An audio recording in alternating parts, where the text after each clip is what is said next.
Hi there. My name is Crispin Freeman. I'm a voice actor, voiceover coach, podcaster, mythology scholar, and you're watching The Points of Experience.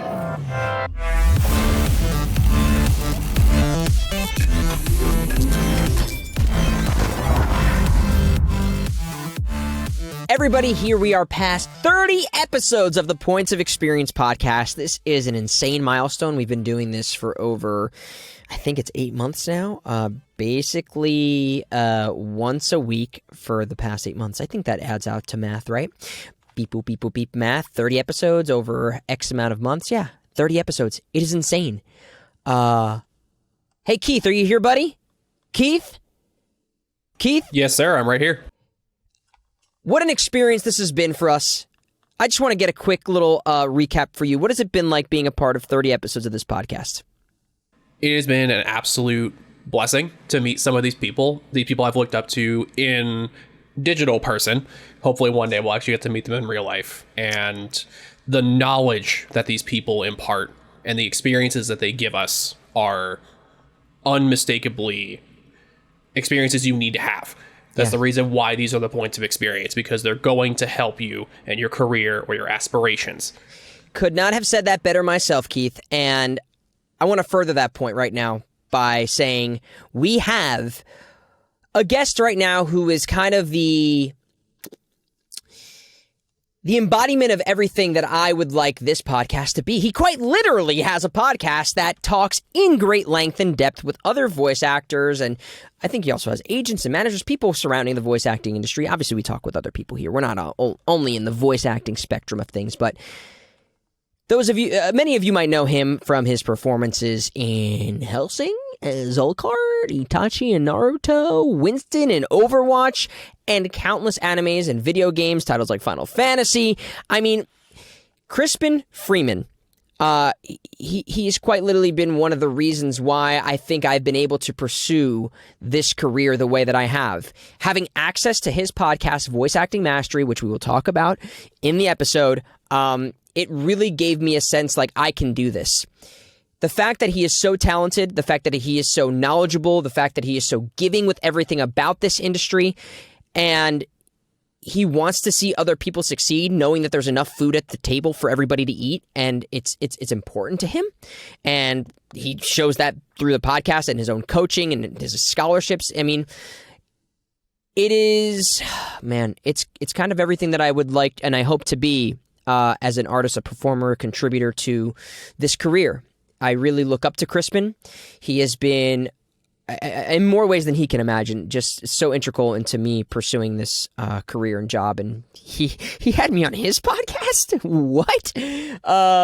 What an insane world to live in when someone as talented as he is and thought that I would have any sort of value to his audience. But nonetheless, I am so excited for you all to hear this conversation, to see how stories have influenced him and his love for certain things have shaped him and the things that he's pursued in his life, the paths that he has taken, and how much of it is carried with him through everything he does. Just listening to him was like poetry in a way. He has such a way with words, and I think you all really need to sit back, relax. If you're working out, really, maybe it's time to go sit by the fire and listen to this, because Crispin Freeman has such beautiful insight about life, performance, acting, everything you could want, coming up for you on the Points of Experience podcast. Thanks, guys. Crispin, hello. Paul, hello. This is by far a very full circle experience for me. For anybody here who's listening who hasn't saw, I was very privileged and honored for you to invite me onto your podcast, Voice Acting Mastery. And I have been an avid listener. So for anybody here who is listening to this podcast, it would be very rare that you don't also listen to Voice Acting Mastery. But I would still like to do a little bit of getting to know you, for in the rare chance somebody here doesn't know certain things from your historical background. But I really want to take an opportunity today because this is, I think, going to be one of my favorite podcasts because I've gotten to learn so much about you and you've shared so much about your life and your stories through your podcast. I'd love to kind of talk about things that maybe you haven't talked about before if we can figure out what those might be. It may be hard, but I would love to do that. And again, to reiterate, for anybody here who isn't familiar with voice acting mastery, it is absolutely kind of the pinnacle of what I would say anyone who's interested in voice acting should be listening to. It is something that was a foundational building block of my career, and I suggest it in everything that I talk about. It really is was the number one resource I was looking towards. So, if you need to pause this podcast right now and go listen to every episode of VAM, I will not feel bad. You can come circle back here. There's a length. How many? 190 episodes at this point of voice acting mastery. So what? Yeah. That's insane. It's crazy. It's been going for 11 years. Wow. So, yeah, since 2011. Since was it July of 2011, I believe. Wow. Mm-hmm. Yeah. Does it feel like you've been doing it that long? Not really. It's odd. And thank you again for all of your kind words about the podcast. That's, I'm blushing here on camera if you can't tell already. I started the podcast and I did it as a bi-weekly podcast. So every other week I would put an episode out. And they were shorter episodes to begin with. And they would sort of vary between straight lecture episodes, interview episodes, and Q&A. I had a voicemail. People could call and do Q&A stuff. And I did that up until about episode 100. And then I sort of changed the format a little bit. And then I wanted to go sort of more deep dive into interviews. And from episode 100 until 190, the episode lengths got way longer because I was going so in depth with different people. So it comes out now once a month. Ever since episode 100, it comes out once a month. But each episode is usually now close to an hour long, whereas I think when it first came out, each episode I was aiming to be like 15 minutes, 20 minutes, and now it's like, nope, here you go, big dump. But I try to make sure that even with those larger episode sizes, that I'm making the information digestible and understandable in an easy way. But it's gotten to that point where I need to make sure that I'm appealing to, people like you who have been listening to the episode from the beginning. It's sort of like, growing up with the story or growing up with a podcast. If you're more experienced, I want to make sure you're still getting stuff out of the podcast. It's not simply saying, here's how you plug in your mic, right? Because after a while, you sort of hopefully have figured that out. Yes, I would imagine that people have at least gotten that far. But I think what you just said is so true, and you have continually provided new perspectives on how to approach what is, at the end of the day, a very subjective career pursuit. There's no one size fits all on how to do this. And I think the best part about listening to you and listening to guests, and you truly are a great, as much as there's information that you are getting from listening to the podcast, you are a great host because you ask questions and you have a genuine curiosity.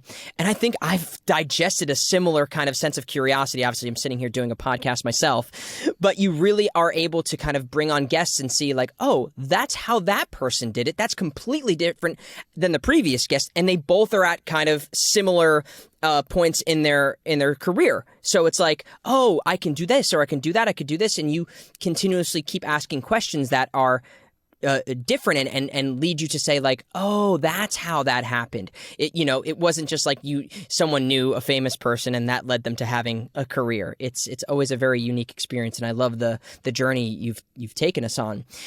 What before I kind of jump into more stuff for you, what is the thing now that you are finding most exciting about doing a podcast after it's been so long and you've kind of tackled that same question over and over again, or the major questions over and over again? What are the things that you're finding most pleasurable about, doing this every month? Well, yeah, it's interesting you say that. I think by 100 episodes, I had probably tackled the most common questions that had come up, either through my own desire to talk about them because of my experience teaching. I've also been teaching now all that time as well. I think I started teaching a year before I started doing the podcast. So, while I've been doing the podcast, I've been working with student after student after student. So that helps me understand what the challenges are. But after about 100 episodes, I think I had covered most of the most common topics that were coming up. And so what became fascinating to me then was each individual voice actor's journey towards mastery, towards success. And that's why the people I choose to bring on the podcast are very particular. I don't just choose the most famous people. I choose the people who I think have had the most unique journey, or they are the most different from me. That they've had some sort of path that is just wildly different from the way that I approach things or think about things. So I'm always looking for those unique perspectives on how to approach voice acting. Because as you say, voice acting, creating a successful voice acting career is more alchemy than chemistry. There is no recipe. There's a certain difficult to quantify je ne sais quoi. There's a certain mixture of how this all works because all of us are such different animals. And so understanding how all these different animals approached their path to success, they all have different instruments, they all have different mentalities, different acting approaches. That's what's fascinating to me, so that now I can interview somebody like Darren DePaul and we can geek out about European clowning theater technique. Or I can talk to, I just did doing an interview with Courtney Taylor, and her approach, which was whenever someone told her that she couldn't do something, that would inspire her to do it even more, which is like totally the opposite of me. If they had told me, Crispin, you really suck at this, I've been like, oh, I don't, I'm not you. Like, we have totally different psychologies. And, there's a famous Russian parable that says the same boiling water that softens the potato hardens the egg. Right? Like everybody's a different thing, and just applying the same activity is not going to get you the same result depending on who you're dealing with. And that's what becomes fascinating to me, is that everybody has such different approaches to it. Yeah. And every instrument, I think it's kind of a mixture of where did you kind of grow up? What was the environment you were surrounded with in addition to what your DNA might be or what your parents might have did, what we were exposed to. So all of that information and experience is informing kind of who you become as this artist later in your life if you choose to pursue voice acting or anything similar. And that's why it's always so great when I meet someone from a wildly different background than myself, and it's like, oh, wait, that's what you bring, and it's totally different than me, and we may be up for the same role, but we're totally two different flavors of food. That it's like, which of these, one may not be wrong and one may not be right, but which is the one that you're just thinking is resonating right for the character when it comes to booking things. And I've always found that fascinating, and building camaraderie around fellow voice actors in that way too, because I think everybody, especially when I was starting out, I saw a lot of people who were very eager to kind of win or be the person who is going to beat out everybody else. I was quickly able to avoid that sensibility and be like, no, we're all in this together. Like, we all are just different, we're different styles, and this might be right for this one and it may not be right for the next one. Just because even if you just fit the specs they were looking for, they might just want something different. For you, what did you realize, doing the podcast and giving back to the community in that way? What became the inspiration 10 years ago when, you could be just focusing on building your, career still and doing all of those things, just pursuing a monetary lifestyle at that point? You'd already been successful. What was it about, different than teaching, that you wanted to bring more value with the podcast? Why specifically was it through a podcast that you wanted to speak on what you've been speaking on for 10 plus years? Well, I've always had a penchant for teaching. My middle name is actually McDougall, the Scottish side of my family, Crispin McDougall Freeman. But there's a running joke in my family that my middle name is actually McGoogle. Don't ask Crispin something unless you really want to know about it, right? And so I've always had a penchant for teaching, and I think I'm pretty good at it because I'm usually pretty good at taking an activity or an idea and articulating it or conceptualizing it in such a way that it becomes easily digestible for somebody else. And I don't know if it's like the Greek philosopher in me or what, but I'm always trying to make sure I'm defining my terms and defining my concepts clearly and sort of working out all the logical extensions of what is coming at me. And that is, I have a certain fascination with that as a sort of, I guess it's my Aquarian nature. And Aquarians tend to be sort of fascinated by ideas. You know, people call us intellectuals. It doesn't necessarily mean that we're smarter than anyone else. Yeah. It's just that ideas fascinate us. Like for other people, like physical things fascinate them. Like for me, ideas are physical. Like they sort of fascinate me. And so I think what happened was I kept going to conventions. And I kept just getting asked the same question over and over again. How do I become a voice actor? And the problem is it's a very easy question to ask, but it's almost impossible for me to answer at a convention panel or while we're walking down the hallway at the hotel. Mm-hmm. Because the only thing I can do in like 20, 30 seconds is something pithy like know thyself, which makes me sound like the Oracle of Delphi, but doesn't give you anything you can go home and practice. Like it's not actionable. Yeah. And so I wanted to answer that question more effectively. And so that's where the podcast came from. It was literally just trying to create an FAQ, which is similar to what D. Bradley Baker has done with his website, sure. I Want to Be a Voice Actor. You know, he's just done it in a text format. And I wanted to do it in an audio format, and audio only. Right. I know we call this a podcast, but there's video involved. Right. Yeah. But it was very important to me that it literally was an audio only podcast. There was no visuals, because if there's anything you have to do as a voice actor, is you have to get very good with your ears. And I realize that many people may learn visually, and that's great. That's fine. I don't want to take that away from you. But man, if you can't hear the tiny nuances in what people are doing with their voices, with accents, with timbre, with tonality, with placement, you're going to be sunk. All right. You're going to have a hard time playing with the big girls and the big boys. And so part of the idea of putting it in the format, it's like the Marshall McLuhan in me, you know, the medium is the message. I put it in that medium because it forces you to have to listen closer. Mm-hmm. and if it makes you listen more than once, great. You're practicing your listening even more.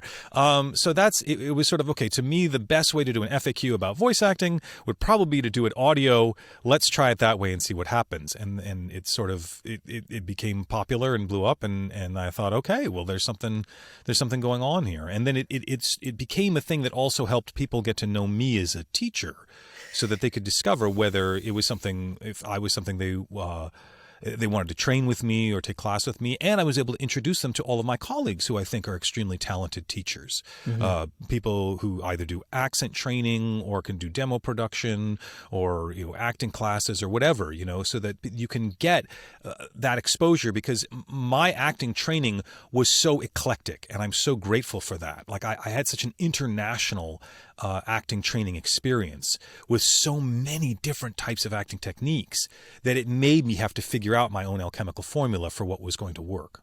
Mm. A couple of things there. It just reminded me of when I was in theater school. I used to have a teacher she was my acting teacher, and she wouldn't even watch us. She would turn to the side and she would listen to us, because she felt that it was a better way to her to see if she believed whether or not what we were saying to be truthful. She's like, I don't need to watch you. I just need to hear. And it's so true for voice acting. It's like when you remove the element of sight and you can only focus on the word, it really boils down to, are you speaking truthfully? Do I believe what somebody is saying? And that's something we have to do as voice actors. We don't have big emotes we can do. Granted, maybe the characters are doing it on screen, but as a performance, to book the job, especially in the audition room, I feel like you have to bring all of that. It's only an audio format when you're auditioning and somebody's hearing you. Yeah, see, and that brings up already an interesting dilemma.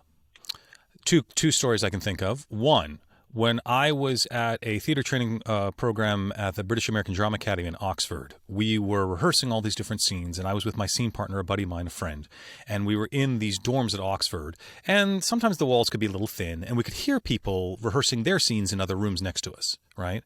And so me and my friend, we took a break while we were rehearsing our scene. We're just sort of sitting thinking about what we're going to do next, and we're hearing our classmates in the other room. And my friend turns to me and says, I can tell they're acting.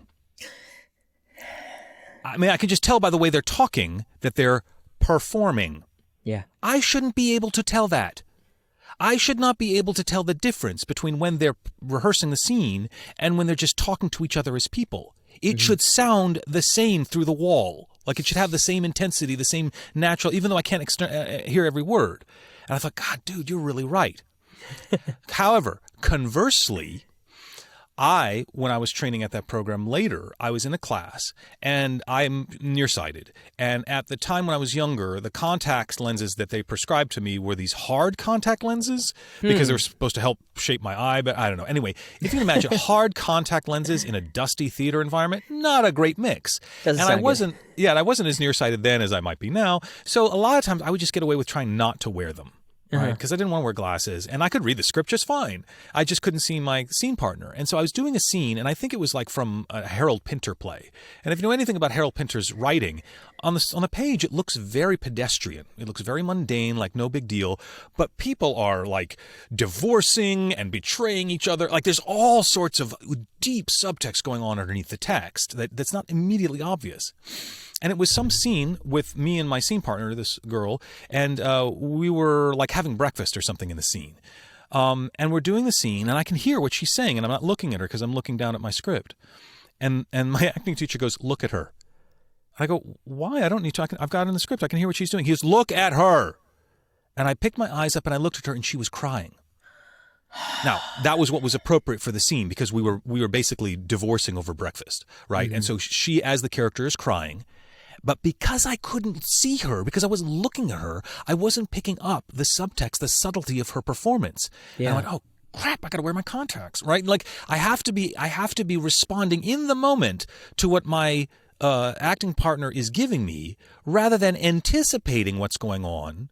And I have to take in all the information, not just the information that lines up with my preconceived notion of how I'm going to perform this part. I have a question then. So in today's world where a majority of things are not in group records and we are left to, oftentimes recording solo or, you're auditioning from home and you don't have the luxury, I'll call it now, to have somebody else even to act off of or to be present with you. It's a shame it's even called a luxury, but yes. Yeah. It's what do you think then is what way can we reintroduce that type of connectivity with whether it be a scene partner or getting ourselves back into remembering these other cues that we can take in as actors when we are, a voice actor, to say what are things we can do to bring that back into the equation? Well, ideally, you do have a scene partner there. I mean, that's why whenever we record domestic American television animation, they try to do it in a group record because you want to hear the interactivity. But you are correct that it has now become, quote, a luxury, even though I would argue it's a necessity, to have to record by yourself for things like anime dubbing or live action dubbing, and also for most video games, we record all by yourselves. And I would say that I always compared it to recording an entire orchestra one instrument at a time. It's not ideal, right? And so much pressure is then put on the director to try to make sure that this is all going to work together well. But it's sort of like, green screen when the characters aren't quite looking at each other and it doesn't quite, it's like, it's not the best. It'd be better. So what happens is when actors are in that moment where you've taken away all of their scene partners, they have to rely on their muscle memory of what it's like when the scene partner is actually there.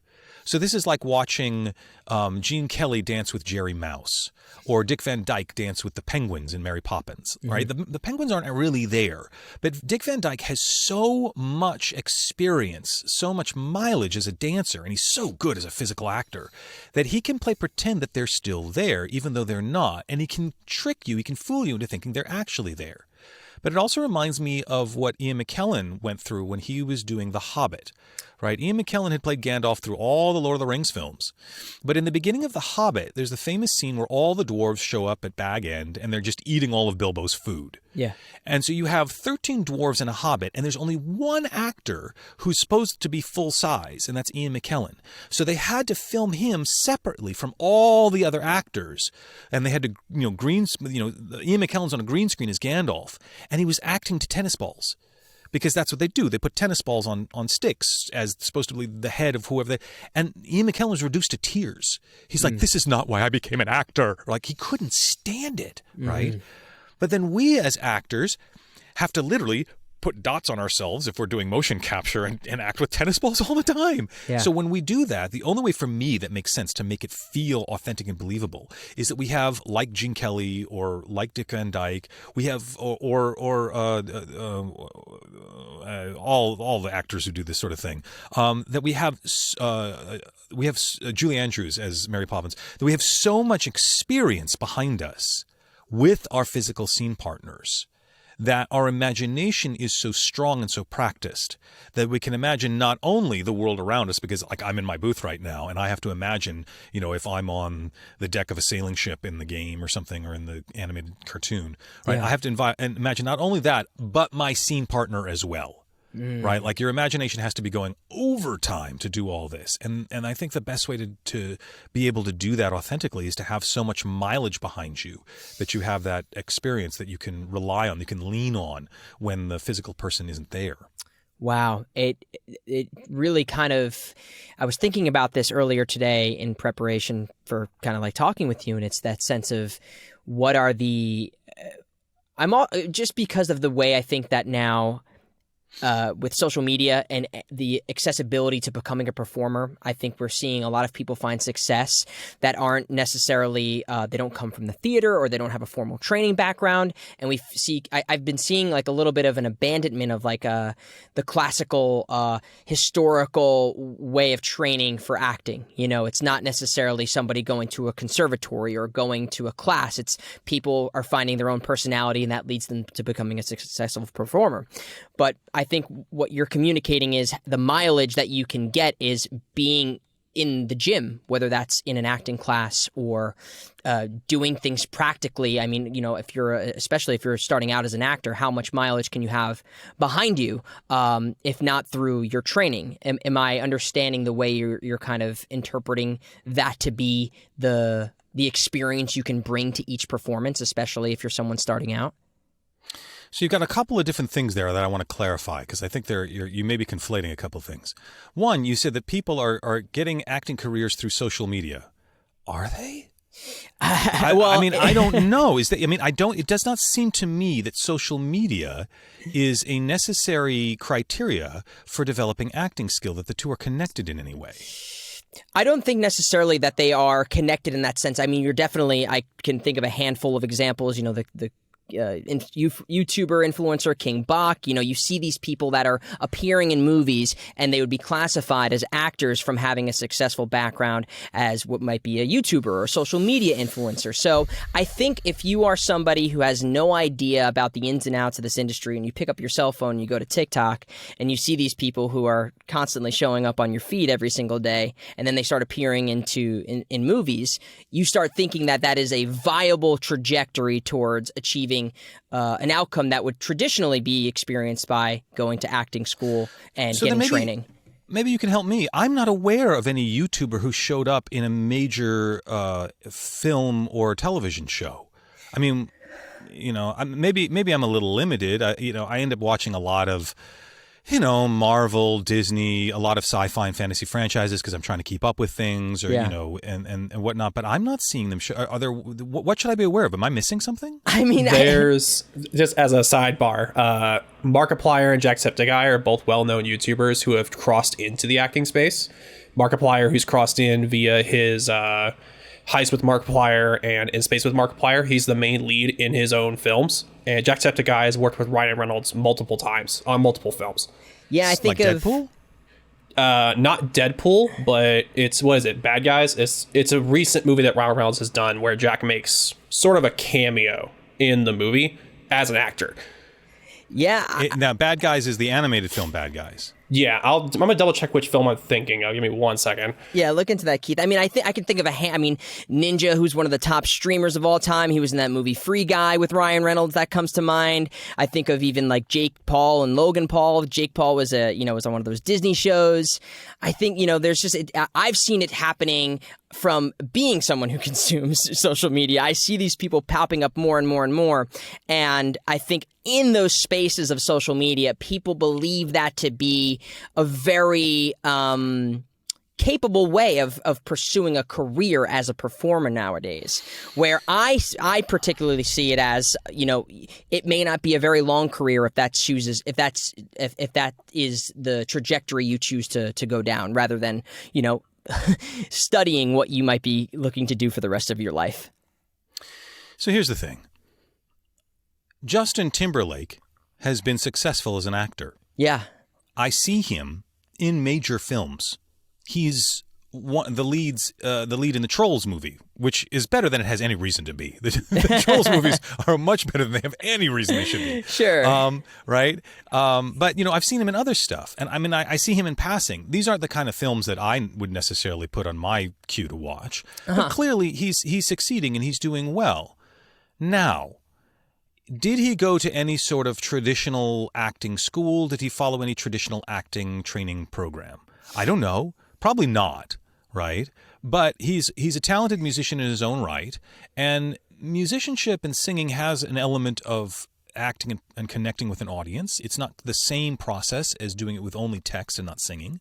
But I get that, and so maybe he was able to parlay that. But I bet you he had some help behind the scenes with some coaching and whatnot to do that, right? It's not necessary, and you don't have to go to a bunch of acting training programs to become a good actor, but you have to care about acting. You have to give a damn about being believable to an audience. And you have to have a certain fascination with what it takes to be believable as a character. This is why even like really good stand-up comedians don't necessarily make the best actors. For instance, I'm a fan of Stephen Colbert. I like him. I think he's funny. He's intelligent. He's smart. He's quick. He's witty. I just heard him in like Peabody and Mr. Peabody and Sherman. I was not really. I did not warm to his performance as the father. It felt shticky. It felt two-dimensional. It felt sort of caricaturish, whereas I don't feel that way about Justin Timberlake's performance as an animated character in Trolls, and so I go, the problem with social media is that I'm not sure where the artistry lies. Does the artistry lie in being funny? Okay, that's a skill. Being funny is a skill, and maybe you can parlay that into acting. Does the artistry on social media involve creating music or something like that? Okay, you could parlay that somehow. I can see how that might work. If it's just being a provocateur and getting the likes, it is not clear to me how you can translate or transmute that into acting. But that doesn't matter if you have a fascination with acting. So the problem is I just don't think these two connect in a causal relationship in the way that people might think. Oh, if I become social media famous, ergo I will then have an acting career. No, those two don't necessarily connect at all, any more than, because I have a YouTube channel about, cars, that makes me a race car driver. It doesn't, right? You actually have to learn how to race that car, no matter, how good you may be at being a mechanic on it. Like, it's not the same skill set. So yeah, that's to me, it's a seductive fallacy. I'll just get attention. If people think that acting is just about getting attention, they're in for a rude awakening, because it doesn't get you hired. And I have worked on shows, on animated films, where the leads were, quote, YouTubers, people I didn't know, and they were the weakest performers in the film, and I have not heard them hired again. So, could you be a YouTuber and you could be a talented actor and figure out your acting skills? Absolutely. Because you are a YouTuber, you are therefore a talented actor? Nope. Don't see that causality at all. Yeah. I think that's I think you I think that's exactly the sentiment, is that it doesn't create a sustainable career. You might get that blip where you show up as a cameo, but is that what I don't value that to be what is considered an acting career, or to qualify myself as an actor. So to go back to that, what you were kind of talking about in terms of having the experience to work in conditions that are not always favorable, having seen partners, what are things that kind of you would say will afford you the opportunity to show up on set, and when you're just in a room by yourself and you don't have scene partners, what are things you can be doing, or what are things that are helpful for an actor to rely upon when it is just you by yourself, or that creates that experience to show up on game day and be able to play? So, to me, the most important thing is physicalizing, because it is the first thing that goes out the window as a voice actor, because you are usually in a padded room somewhere with a microphone in basically a sensory deprivation tank, and you forget that you're on the top of Mount Everest, or at the bottom of the ocean, or on a spaceship going warp speed, or swinging from vines in the jungle, whatever it might be. And because what can happen is an actor by themselves will look at a script and they can practice it, and they can practice it, and they can practice it, and they can get so in their head about what's the line reading. I mean, it's like that old Brady Bunch joke where the kids are like, my line is, hark, who goes there? How shall I say it? Hark, who goes there? Hark, who goes there? Hark, who goes there? Hark, who goes? Like, I mean, it's like, you go nuts, right? You will drive yourself insane. Yeah. But if you root it in the physicality of what's going on in the scene, that's going to be way more. It's going. You can trust your body more than you can trust your monkey mind, right? The sort of ego mind that's trying to like fix it all, and like it has to be in the body.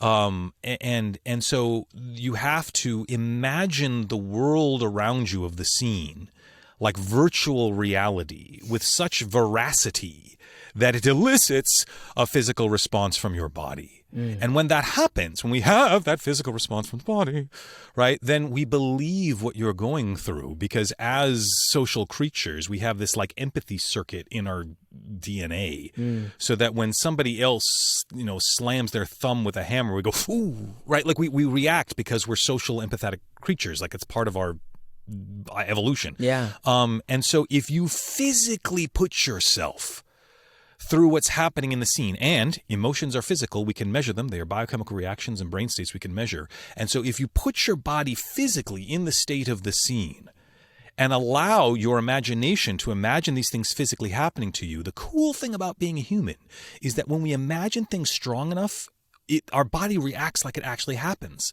Like we start sweating when we get nervous, even though nothing has physically happened yet. And so that notion of physicalizing is what makes it, for me, is a way to keep the performance grounded. Also, it gives the animators wonderful things to work with, because when you hear what you're going through physically, if I'm trying to go, I got to cut over this thing, like, oh, what was that? Like they go, oh, I know exactly how to animate that. Yes. Like they can hear your performance vocally and go, oh, I know exactly how that goes. And the audience does that too. The audience goes, oh, I know exactly what they're dealing with. I can hear them, what they're dealing with physically. And there's no way to technically do that with line reading. Right? I can say, oh my God, there's a tiger over there. Look out for that tiger. Watch out. And you're like, okay, clearly I'm not happy about the tiger. Yeah. But you're not going to pay me for that performance. Right? I hope not. Yeah, right. You would hope not. Yeah. So instead, what happens is you have to imagine the tiger. You have to go, okay, tigers. What do they look like? Oh, they've got that skin that flows and the muscles that like move like water, and they're all lithe and they motion, and the way their joints are like triple jointed. They can just move in all sorts of different ways. And when the light hits them, and it hits the tip of their fur, and it makes them glow, and they have that purr, that low rumble that they do, and there's that smell, that's tiger smell that you have when you're in the tiger house at the zoo, right? So I've done all this to imagine it in my mind that there's a tiger over there. Then when I look, oh God, right? Yeah. And now if you look, literally the arms on the hairs on my arm are sticking up. Yeah. Because I imagined the tiger strong enough that it affected my body. That's what we'll pay you for. Yeah. Acting, masochistic. We only pay you when you sweat. right? And so that when you see that clip of Hugh Jackman doing the dubbing for Wolverine for the Logan movies, whatnot, and he's running in the booth like he's running on camera in the thing, and you think, oh, he doesn't have to do that. He's just no, he does. He does. If you want it to sound believable, it has to be in the body, and so that for me is what helps keep it grounded and not sort of in your head. Yeah. Yeah, I mean, if somebody is unfamiliar with that type of level of performance like you're talking about with Hugh Jackman, we think we stand there and we just recite lines and that's where all the camera's going to push in real close to us and it's going to be able to read every little thing. It's like if it's not in your body for a majority of the performances that are moving and inspiring that we see in animation and games, and you need that level of commitment, and that's what separates the people I think who get booked and the people who don't. I'm curious for you to jump back way to the kind of the start of the beginning of your life here. If we do a quick rewind, I'm curious what the first moment for you was. I know you grew up with your family around the opera. This is from my excessive listening to your podcast and hearing about your life. So I know you grew up around the opera, around the theater, around this type of lifestyle. But what was the moment for you in your life where being surrounded by art and this type of lifestyle translated to you in saying, I want to do this as a career? Do you remember the moment where that happened for you and said, I'm going to make this my life as well, rather than it just being something that I've always been exposed to? Yeah, absolutely. I mean, you say my family was involved in the theater. I want people to understand, both my parents were lawyers and my grandfather as well. So it's not like I came from a family of performers. Far from it. Yeah. Right? They were just this normal, standard people, I guess, living a sort of middle-class lifestyle, doing their thing. Yeah. But the thing was that my grandfather had become fascinated with the opera because he had given money early in his career. He had been successful as a lawyer pretty early in his career, which was impressive because I think he'd done this during the 30s, like during the Depression. And so someone had asked him for money to help fund, to support a composer. And the composer was putting their composition, the musical composition, into a competition. And so he said, sure. He gave some money to the composer. Composer wrote this music. Music won an award. My grandfather, being a patron of the arts, it so tickled him that his financial support for this artist had garnered this award that he just got addicted to it. And so that's why my family got involved with the opera as the patron. So you used to be able to walk into the Lyric Opera of Chicago, and in the main lobby area, there are these stairs that go up to the second floor of the balcony and whatnot. And there used to be the supporters on the wall, and there used to only be 5 names up there, and one of them was my grandfather's. Right now, there's like corporations and all this kind of stuff. Of course, but that was the thing. So like my grandfather had all the cast parties at his house. Because he was the patron and he loved all these opera singers and he loved, showing them a good time and everything. And so as a kid, they always wanted me to be in the opera and I didn't want to do it because it was scary, man. I don't know if you've been around opera singers. Their voices are so big and so loud. It's a power. That me as a quiet little introverted kid, they scared the hell out of me. I didn't want to, and I was totally shy. I didn't want to do this at all. But the thing that flipped my tumblers was when they finally convinced me to try it. They said things like, "Oh, when you're on stage, all the lights will be in your eyes, so you won't even see the audience. So you won't even." I'm like, yeah, whatever. So I swallowed that, nonsense. But they got me in the opera house, and that's what did it. Once they got me, because there's a stage door at the Civic Opera Theater in Chicago, and once we got in that stage door, what happens is you enter a city. The back of an opera house is so massive that it literally feels like you're in a city. Like it's humming. And so I'd watch these people come off the street. They were actors, singers in the opera. They would get on an elevator because you had to get on the elevator to get to all the different floors in the theater. And they would come down the elevator and they would look like Henry VIII. And I thought, that's cool. right? That's cool that we're creating this illusion. And so I got fascinated with the creation of this illusion to the people in the audience, because when I would get on stage, when they finally, all I had to do to be in the opera was I just had to stand there and not burn the theater down. So I was skinny enough to fit in the costumes, and I didn't burn the theater down, although I almost did once. But, that's good enough. And so, but when I was on stage and this was all happening, I could see on the back of the set all the notes that the stagehands had written about, okay, this piece goes here and this flat's going to fly out here on this scene. And I was like, oh, that's cool. So I got to see behind to see how the puppetry show was working. That was when the fascination kicked in. And I was like, oh, okay, this is cool. Creating this for the audience is awesome. I like this part of it. So let me collaborate on this notion of creating the illusion for other people. That's what's fascinating to me. Well, you definitely have a curiosity about a lot of things, and it seems like when these things are apparent to you, it's like, okay, that's going to stick out and last with you. Jump to, I guess, when you're in high school and you're preparing to go to, you went to Williamstown, am I correct, first, and then MFA in Columbia?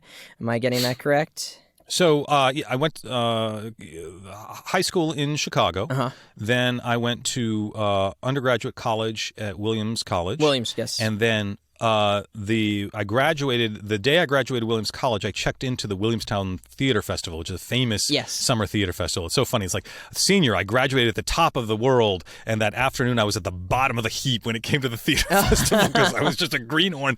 It was a very interesting experience. But so then I spent that summer and a couple of other summers at the Williamstown Theater Festival in different roles, because it was a really good entry point into the New York theater scene, because so many people from the New York theater scene would come up to Williamstown, Massachusetts for the Williamstown Theater Festival in the summer and then go back down. Mm-hmm. So I had 4 years of college, summer of Williamstown's Theater Festival, and then I started at Columbia grad school that fall. And while I was at grad school, I went back to the Williamstown Theater Festival a couple of times. So prior to even going to Williams College, were you majoring in theater and drama at that point?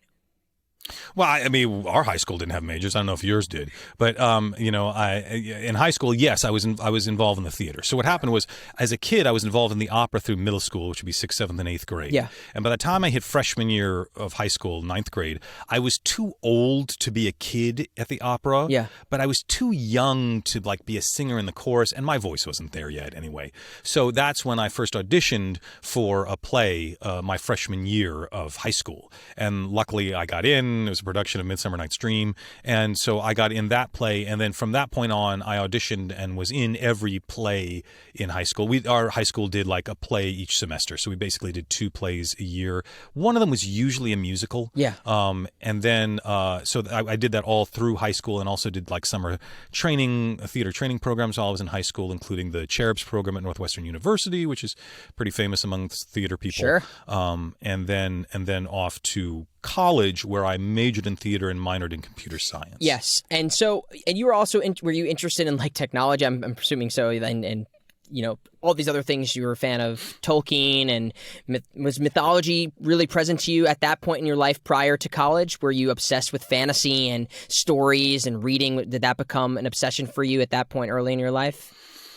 Well, yeah, 2 things there. One, I was a computer nerd before I became a theater geek. So I was fortunate enough to get my hands on a Macintosh computer back in 1985, which was when the first Macs came out in 1984, the famous 1984 ad that they put up. Oh, yeah. Women throwing the anvil through the screen. So I actually got my hands on a Macintosh in 1985 and was dealing with programming, and I was programming on 16 kilobit Sinclair computers in BASIC, and it was ridiculous. So I was into that before I got into the theater, and then I really liked the theater, and that was why, as I was going through college and whatnot, I was sort of doing both things. Sure. I was computer programming mostly for sound design, because I was really into sound design, and computers at that point in the early 90s were just getting fast enough to do professional quality audio. But in terms of the content that I was consuming when I was young, I always had a penchant, fascination with fantasy and science fiction storytelling. I was fortunate that my mother read me The Hobbit when I was younger. So when people ask me, what's your religious background? I'm like, Middle Earth. I was raised on Middle Earth. I don't know what to tell you. And so I had a certain fascination with that storytelling, and I loved my sci-fi, Star Trek. And back then, when I was growing up, anime was just starting to come over. So I was watching Speed Racer, Star Blazers, Battle of the Planets, Science Ninja Team Gatchaman. Oh my God, I love me some Science Ninja Team Gatchaman. So Battle of the Planets. But then what really took the cake was Voltron, which was pretty cool. Sure. Robotech was the pinnacle. When Robotech showed up, it was like suddenly someone had handed me the Iliad and the Odyssey. Like, oh my God, look at Robotech. So that was sort of the content that I was consuming, along with, God loved the 80s and fantasy films. Yeah. I mean, so many, Conan the Barbarian and Labyrinth and animated stuff like The Last Unicorn and Rankin Bass's Hobbit and even Bakshi's Lord of the Rings, which I know, has problems, but I have a soft spot in my heart for Bakshi's Lord of the Rings. So yeah, I was into this content. It didn't occur to me to think about it mythologically until I was in graduate school. Okay. So when I was in graduate acting school, what happened is I had a real artistic crisis of sorts. My acting wasn't any good. My personal relationships weren't hot. I had no dating life to speak of. Things were not going well. And this is a common thing that can happen to people in graduate school because you're exhausted and they're pushing you sort of to the extreme to sort of break you down and build you back up. Well, I was there. And in the midst of this crisis, I discovered two things. One, I rediscovered my love of anime. Because at the time, this is the late 90s, 94 to 97, I'm in New York City, and the Sci-Fi Channel had just started airing something called Saturday Morning Anime. And instead of Saturday morning cartoons, they would show classic anime like Record of Lodoss War, Lensman, Robot Carnival, things like that. And so I was re-exposed to anime that I had been out of touch with all through college. And I found Joseph Campbell's work on comparative mythology, specifically the PBS series, The Power of Myth, which was on Netflix for a while. I don't think it is anymore, unfortunately. I wish. But it's a famous PBS series. You can get it either streaming or DVD. Yeah. It's out there. And at that time, it was like airing live on New York television, like they were doing a rerun of it on PBS. Joseph Campbell's scholarship on mythology became a Rosetta Stone. He became my decoder ring for understanding consciously why I was so subconsciously attracted to the storytelling. He was able to help me put into words why I was so fascinated with the storytelling. Because I didn't know. As an actor, I was like, what do I want? What do I care about? What do I want to do? And it was that was when I discovered, oh, I get it. My fascination is metaphysical, archetypal hero journey storytelling, which is fairy tales and legends and mythology. It is not Death of a Salesman, right? The sort of gritty, realistic, naturalistic, one might even say like Chekhovian, like Chekhov's plays, whether it's Uncle Vanya or Three Sisters or Seagull. It's all about the human condition and the tragedy behind, and that was not my thing. Also, I was not vaudeville. Right, I'm not your Buster Keaton, Charlie Chaplin, Roadrunner and Coyote, Bugs Bunny and Daffy Duck. That stuff's great. I have such appreciation for it, but that's not near and dear to my heart. Sure. I love it, but it's not. It doesn't come out of me. Yeah. I'm not a vaudevillian by nature, but Bilbo Baggins, Luke Skywalker, these sort of archetypal hero journeys, that was sort of my fascination. So that's, people would say, why do you love animation? So it took 20 years for me to be able to articulate exactly why I'm more fascinated by animation than I am necessarily by, say, live action filmmaking. And what is it about these characters, or specifically these stories, where it's a hero's journey, where it's, somebody overcoming the odds? And I mean, Joseph Campbell's The Hero's Journey is a really wonderful resource for anybody who is involved in any part of the storytelling process. What is it about these metaphysical, mythological stories for you that is hitting a chord? Why is it resonating in a different way for you than something like Death of a Salesman? So if you look at a story like Death of a Salesman, that is the story of one person dying and how one person deals with death. Mm-hmm. But if you look at characters in, say, Lord of the Rings that die, that's not how that character deals with death, that's how we as humans approach death. You've gone from simply the psychological to the metaphysical, right? So there's I think Campbell talks about, I think it's James Joyce who talks about what is the, yes. So in thinking about, a pithy way to say this is, fiction are stories that look like they're real, but we know they're not true. Okay? But fantasy are stories that we know are fantastical, but contain truth in them. They have a seed of an essential or universal or metaphysical truth that is applicable beyond the phenomenon of the story itself. That's why people look at Lord of the Rings and say, it's about this, it's about that. Yes, because it's a metaphor. You can take that metaphor and you can apply it in multiple areas, and multiple people can apply it in multiple areas. That's not allegory. Yeah. Allegory is what C.S. Lewis was doing with Narnia, where Aslan is Jesus, full stop. And you can't say anything else. Yeah. And Tolkien didn't appreciate that. He's like, I think that's not a wise idea. I find that fascistic, right? But so that's what it is that it's metaphorical. And specifically that it is metaphorical of what is possible in human existence. So that it's not just, oh, that person, something sad happened to them. That's pathetic, right? Pathos, feeling pity for someone, pathos, saying, oh my God, that's pathetic, is saying, James Joyce describes it as whatever is grave and constant in human suffering and unites it with the human sufferer. Right? So you have something, you hurt yourself, you bang your thumb with a hammer, right? And you feel hurt and I feel hurt because I've united with you as a human sufferer. Okay. And so if someone is killed by a gunshot, right, we might say that the instrumental cause is the bullet and the human cause is the person who's killing the murderer. Yeah. But if the character says, I would rather choose death, I would rather choose physical death rather than spiritual death. If they say, I know I am tempting death by what I am doing, but what I am doing is so important I want to do it anyway.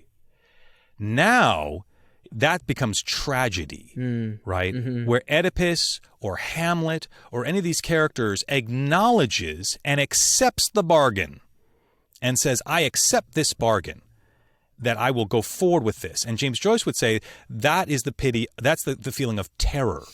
And terror is the feeling that arrests the mind whenever is in the presence of whatever is grave and constant in human suffering and unites it with the secret cause. And what is the secret cause of that suffering? It's within the person themselves.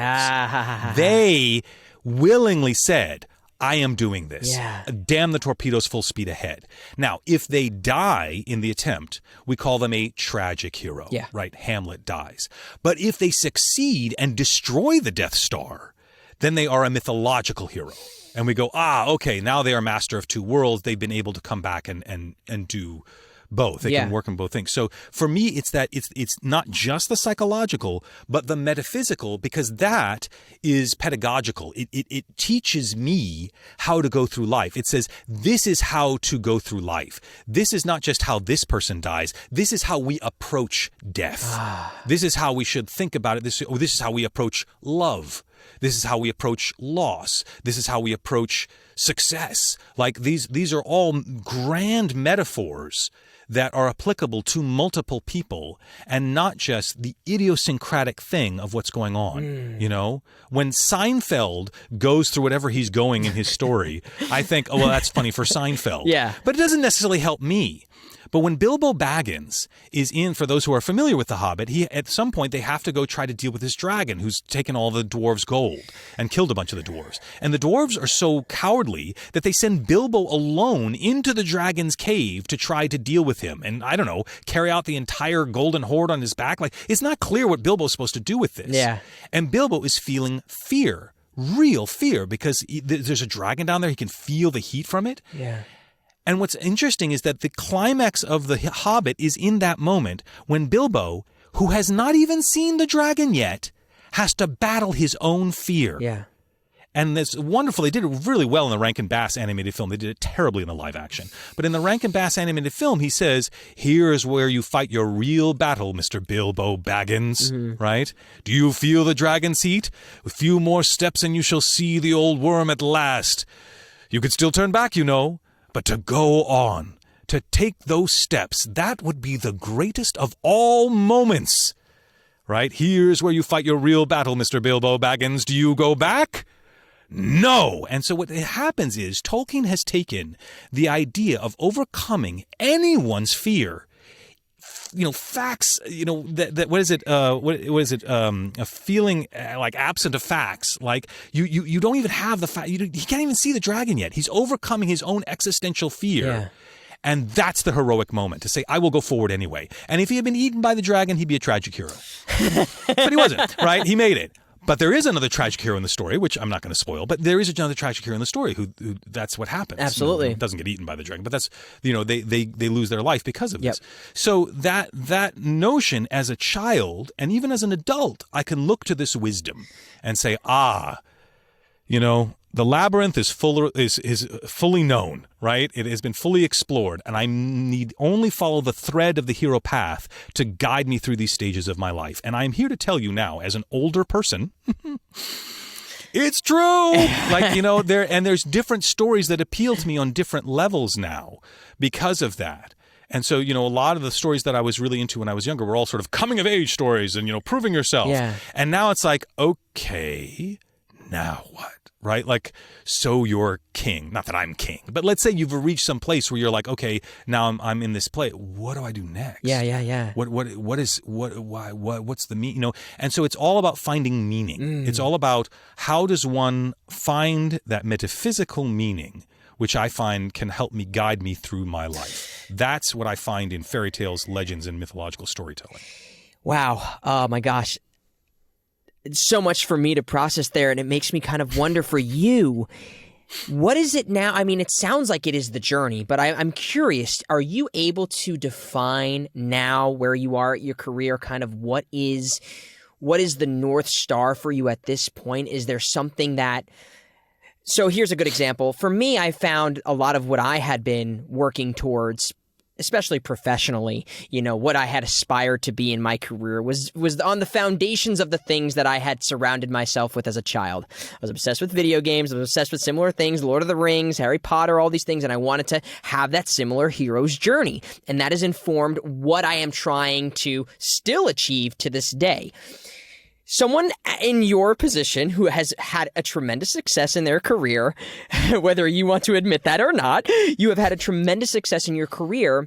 Do you feel that a lot of what you are still, professionally working towards is still defined by those childhood parameters you had set up? Or is there a different North Star at this point, having seen, I am here at the top of this mountain. Now what? When you ask yourself that question, is it still the things that you had valued and sought after as a kid, the hero's journey of Bilbo and all those things, or is it now something completely different, having been where you are and succeeded in the ways that you've had?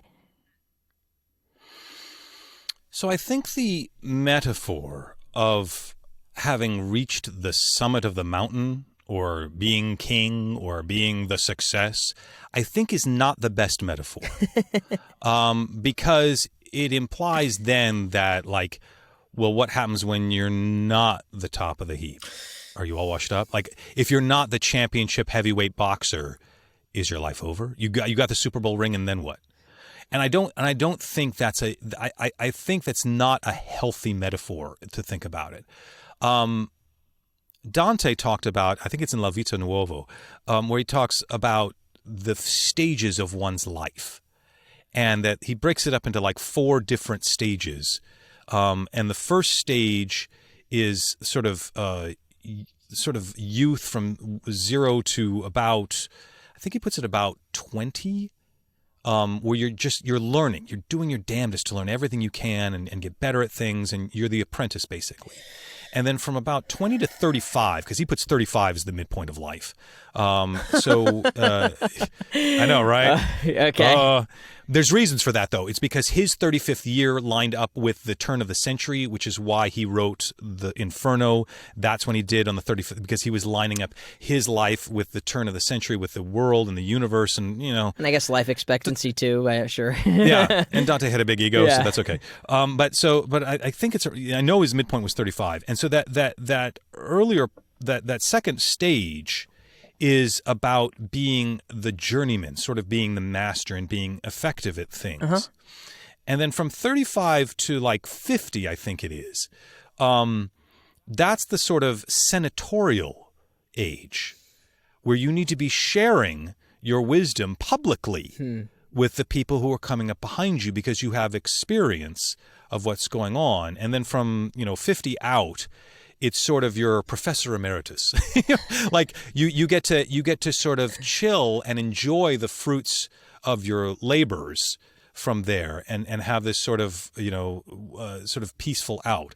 And he sees it more as like the sun going through the sky. Huh.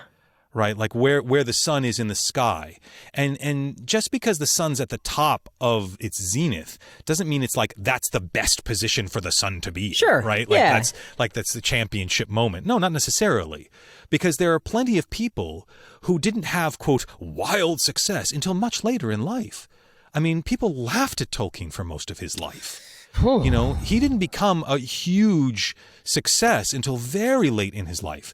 Same with somebody like Colonel Sanders, like the guy who made Kentucky Fried Chicken, right? Right. He didn't figure this out until he was like 66 years old. Yeah. Right? So the idea that attaching yourself to like, I've got the brass ring and that's what my life is about, I think is dangerous. Yeah. Because it doesn't give you much afterwards. Because I've heard the woman who wrote the book Eat, Pray, Love. Sure. She was like, I am terrified that I will always be known as the woman who wrote Eat, Pray, Love and nothing else. Yeah. And I did it quite early in my career. What am I supposed to do now? Right? Like, and if you attach your worth to that brass ring, that's not going to lead to a happy or meaningful life, in my opinion. Absolutely. I think maybe the wrong thing for me to have focused on, or a bad way of communicating what I was trying to, rather than reaching the top of the mountain more so, is what is the thing that is, your nucleus? Is it still the same? Your driving force to continue to achieve, or that is still inspiring you to wake up and look at your auditions or to go to your session? Is it the same thing? Or has it changed and evolved or redeveloped? Is it something completely different? I think some people are whether it's you go through a life change, you lose somebody, you have kids, those things oftentimes influence what you care about most in life. And I'm wondering if it's still the same at its core, the things that you were inspired by as a kid, or if it has evolved to something else. Is there what is your North Star in that regard, rather than I have all the riches, now I can sit back and feast. I think there's usually two things that motivate: fascination and pain. So, like, I remember watching a biography of Eddie Izzard, fabulous stand-up comic, right? Sure. And and after watching his biography documentary, which has been a while now since I've seen it, I came away with the impression that, wow, he's really doing a lot of this because of his mother. Like he has pain because of his mother, and missing her, and wanting to show her what he can do, and I mean his mother sounded like she was a perfectly wonderful woman. Huh. It's not like she was abusive or anything. Yeah. But it sounded like he wanted to show his worth to his mother in some way, and so it feels like so much of what he's doing is for his mother. That could just totally me being armchair psychologist. But I think it's absolutely true that people often are motivated to pursue what they are, especially if they're like super passionate about it, either because of massive fascination or massive pain, some sort of hurt, right? And so both were certainly in play when I was young. And so I think what happens is, as I've gotten older, the pain, the painful things that might have motivated me to do this, the need to find approval for me as me. I was raised in a very competitive environment where one's ability to succeed either academically or performance in any sort of performance measured way, which is usually sort of intellectual analytical stuff, your grades were your value as a human being. Yeah. And so the idea of being valued just for me, that me as myself, separate from what I could accomplish, is valuable, right? That was the power of acting, that my emotions, separate from what they could accomplish for me, were valuable, right? And also being really nervous around girls, right? Like I didn't know how to talk to girls, right? What am I supposed to do? Yeah. I'm with you. And so the idea that I could be in these positions where I could role play all these different characters, and I could explore different parts of my psyche, and I could interact with people and figure out what my emotional relationships to them were. I mean, yes, primarily I was, sweet on girls, but even with guys, this notion of, well, what is my friendship with men about? Yeah. What does it mean to be friends with men, especially in a culture that often pits us against each other in ways that I don't think are healthy at all? So that sort of exploration of the wounds that we all have of our youth, and also the real desire to be in things, to want to be in the next animated Hobbit movie or the next Star Wars or whatever that is, that's usually from I could call it pain, but it also could just be this like hungry place. You're just hungry to do this thing, And so that was certainly there. As I've gotten older and I've gotten to play so many different characters of types that I really wanted to play. Yeah. Those hungers are not there as much anymore. What is left is the fascination. Yeah. I'm just as fascinated now with, say, Star Wars as I was back then, which means that I can still put on Empire Strikes Back and have Yoda say, luminous beings are we, not this crude matter. And it just brings tears to my eyes. Yeah. Like I can't, and so that fascination is still there. The fact that I can quote Rankin Bass Hobbit off the top of my head, come on, that's not about hunger. That's not about pain. That's about fascination. Yeah. That's about this thing that I love. And so what happens now is there's so less ego involved, right? There's just like, what can I bring? Yeah. Do you like me? Is this cool? This is what I got. This is what I can contribute to this. Is it, you want something different? I'll try it. And maybe I can't give you what you want. You need somebody else. They're going to do it better. Great. Hire them. They're going to be great. That's going to be awesome. And so there's like a seasoning. You've marinated for so long that you're like, this is what it is. And it has a certain gravitas now because it's based. The fascination has stayed, and all of the neuroses have relaxed a little bit, just a little bit. It sounds right? Even more exciting to when you are able to remove that ego element, and you have, as you've said, seasoned yourself in this way of saying like, okay, this is what I'm about. This is what I have to offer, and I'm ready to play.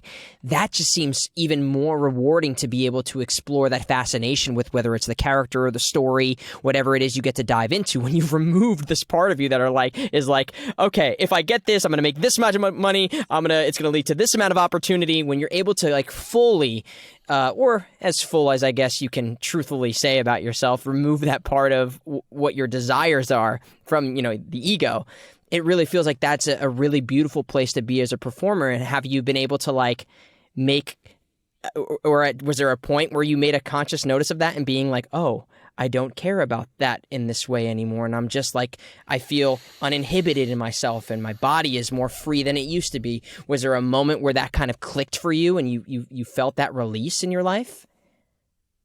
Well, that assumes that I've had that release and that I retain that release at all times.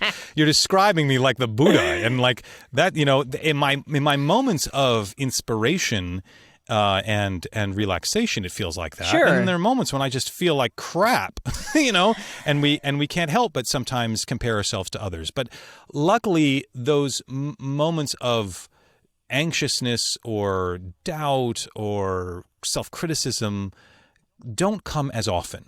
Yeah. And I think what was really amazing to me is when I finally got to work on Scooby-Doo. And I got to do this episode of Scooby-Doo. And it's a wonderful one because Harlan Ellison is in it. I don't know if you know Harlan Ellison. famous sci-fi writer, wrote famous Star Trek episodes and whatnot. And the whole episode is the premise is that Harlan Ellison comes to lecture at a college, and this kid asks him questions about the professor Hatecraft, who teaches at the college, which is obviously an homage to H.P. Lovecraft. And of course, this student really likes his professor Hatecraft, and Harlan Ellison thinks that Hatecraft is a hack and thinks he's terrible. And so the student dresses up as a monster and terrorizes Ellison, and then he gets unmasked and he says, I would have done it too if it weren't for you meddling kids. And so I got to play that kid. I got to play that kid who got to... Oh, yeah, right? yeah. And I was wondering, who are they going to get to play Harlan Ellison? Harlan Ellison showed up at the studio. Wow. I lost my mind. Yeah. And so I'm sitting next to Harlan Ellison as we're recording this. And so all the guest stars are on one side of the booth. On the other side of the booth is the Scooby Gang. Yeah. Which includes Frank Welker. Oh! So there's Frank Welker over there playing Fred. Yeah. And along with Greg Delisle and Matthew Lillard and like all these great people, and everyone is on the top of their game. Carlos Alzaraki was with me. I mean, these are top of their game people, right? But Frank Welker, man, he sits there like the Buddha. Yeah. He is just completely unperturbed. He's just like, Yeah. Okay. Cool. And then he did the creature voice. I didn't do the creature voice. He did it. Like, Frank, we need the creature voice. He's like, okay. And it was like some ice creature, I think, or something. He went...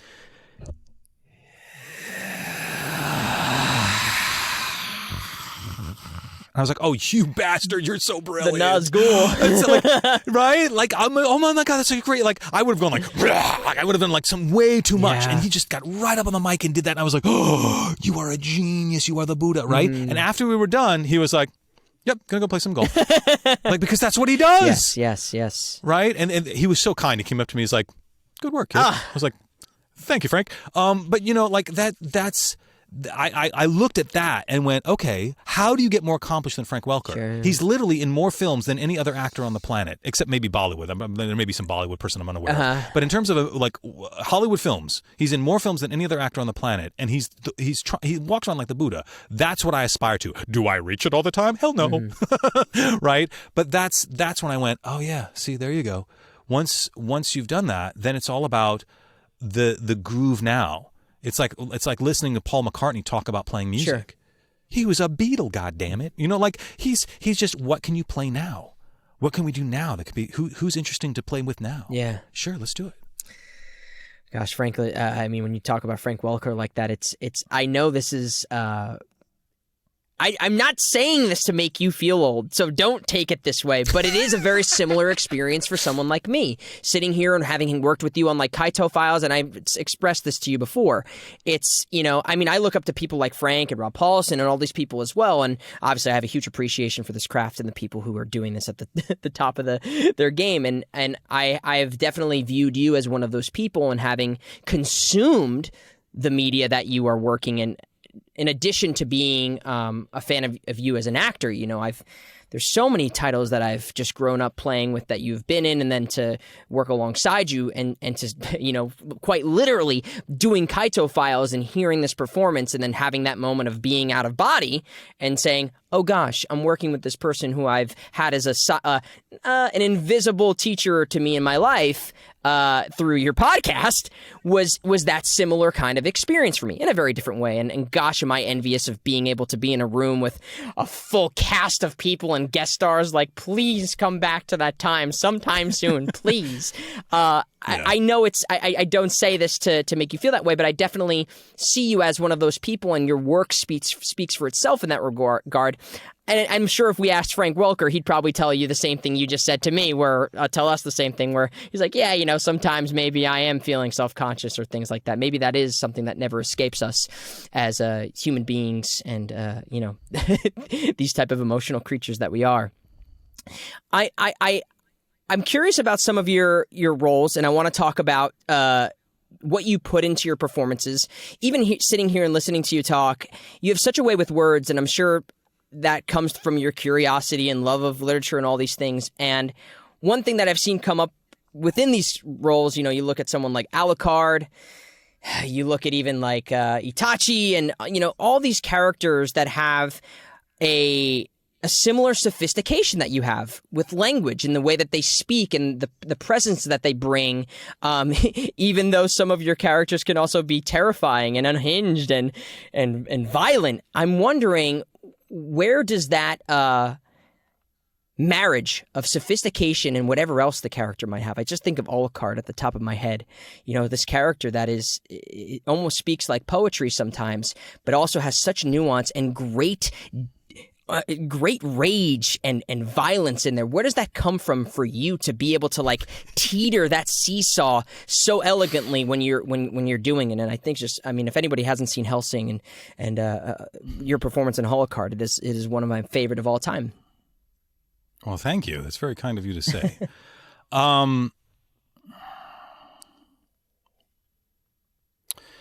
think it probably comes from Shakespeare. Huh. That the notion that sophistication and huge passion might be on opposite ends of a spectrum is a fallacy. Oh, yeah. Because all you have to do is look at Henry V. And, you know, the way that Henry V talks to the people during battle. I mean, when he's, you know, I was not angry ere I came to France. You know, like there's a rage there, you know. Your naked infants spit it on pikes. I mean, literally, when he goes up and says, you know, this is the latest parley we will admit. He's at Harfleur in France, and his army's exhausted, and the city has still not fallen. Mm-hmm. And he basically stands up and gives this just ripping, vicious, brutal speech about what he's going to do to everyone in that town if they don't surrender. And it inspires them to surrender. And in the Kenneth Branagh movie version of it's great because he gets done with the speech and he's like, oh God, he's exhausted, right? But this notion that rage is only Hulk smash, if you can marry rage with iambic pentameter, you are a satellite heat ray laser that can destroy planets. I mean, just think about the Death Star. What really powers it is a massive kyber crystal. That is the same elegance that you find in a lightsaber, right? And so for me, there was no separation, you know? And so do I have a penchant for language? Yes. That was because I was raised on Tolkien. And also my grandfather was like that. When I was in 5th grade, we had to do family history reports. And I was tech forward as a 5th grader. And so I had my little cassette recorder, my little tape cassette recorder. And I recorded the interviews, you know, didn't just take notes, but I recorded them. So I still have this recording. Wow. From 1977 or something, like late 70s, of me talking to my grandfather and him reciting his history, his personal biography to me. And it's hilarious because the tape starts and this little Crispin voice goes, yeah, whatever you're doing, that sounded great. And then this voice comes in and goes, well, I think what you want to ask me, Crispin, is da-da-da-da-da. And he literally teaches me how to interview him. It's unbelievable. Wow. Right? So, I come by this very honestly, but it also comes with a fascination of language that I got from Tolkien because I so loved what was happening in The Hobbit and Lord of the Rings. And so, to me, it's not teetering. It's the fanciest expression. Yeah. It is the most mature, sort of refined expression of these feelings. Because I can go Hulk smash too. I mean, you know, there are characters that I play that are not, shall we say, refined. Togusa in Ghost in the Shell. He's not a refined dude, right? He's not dumb. No, he's clever, he's smart, but he's a cop. Yeah. You know, and he doesn't like technology. You know, that's why he carries a revolver and not an automatic pistol, because he doesn't trust technology that much. You know, Shizuo in Durarara, who is this bartender who runs around ripping vending machines out of the ground and throwing them at people. Shizuo's pretty monosyllabic. You know, he's Hulk smash. Yeah. You know, and so I can play those characters too, but to be able to do something on the level the difference between Hulk smash is that when Hulk smashes, he's smashing other people and other things.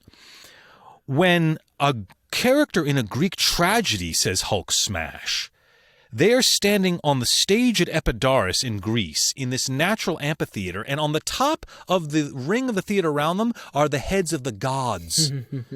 And that is who you are addressing now. You know, that you are going to destroy the Minotaur or whatever you're going to do. Or you're going to take down Troy, you know.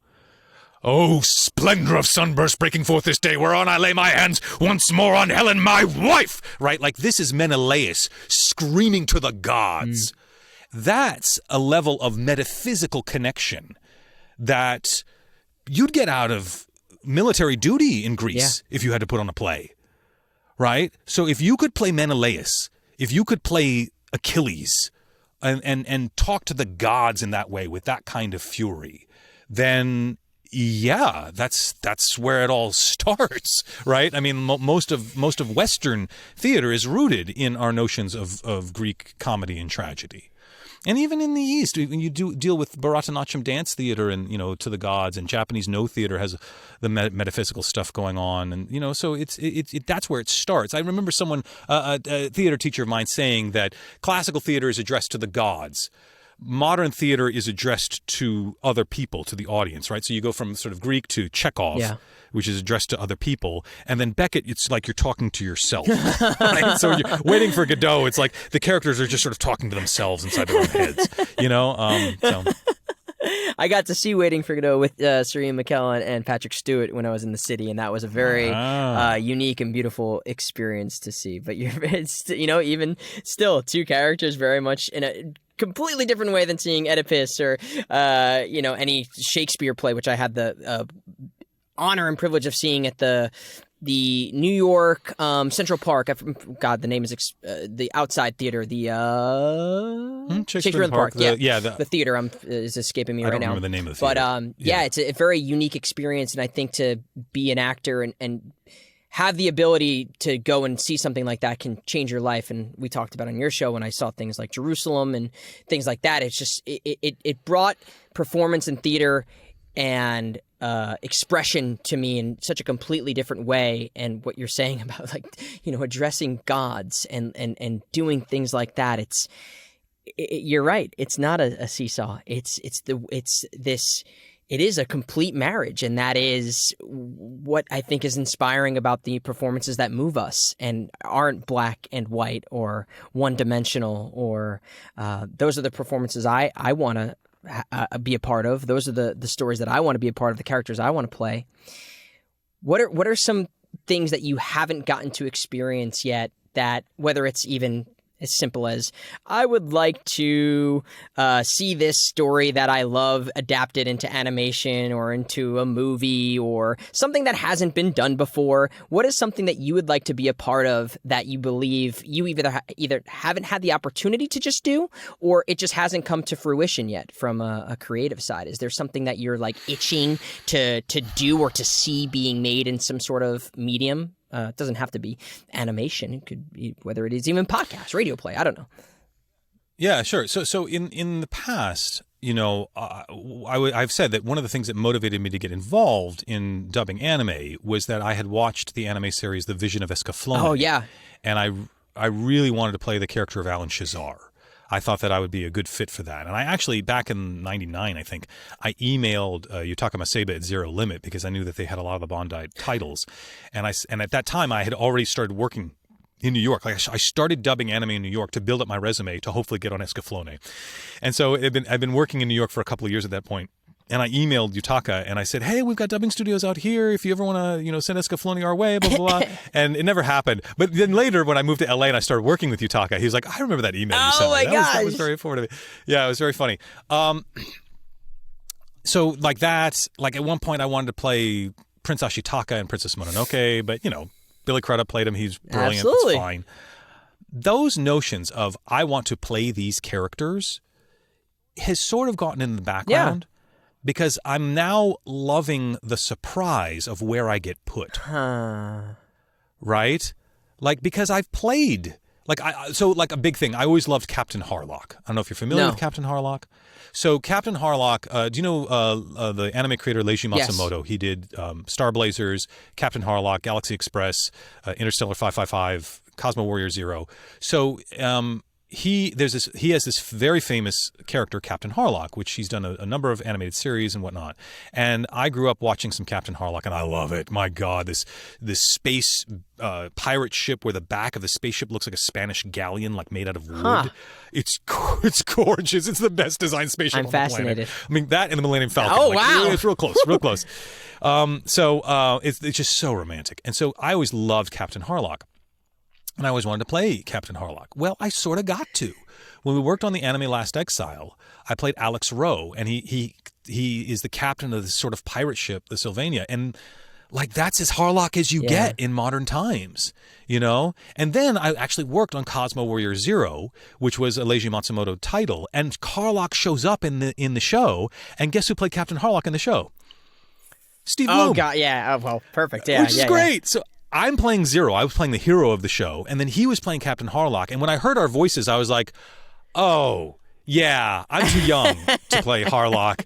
Yeah, you should be playing Harlock. I should be playing. We're in the right. Okay, good. Now, nowadays, I think maybe I am old enough to play Harlock. But back then, no, it was perfect. So I've let go of this notion of I have to play this character, and now it's I want to play a character. I think that's the one that I probably would be able to contribute the most artistically to this project. But I'm open if you want to put me someplace else, right? If that doesn't work, and invariably with that, I things sort of line up.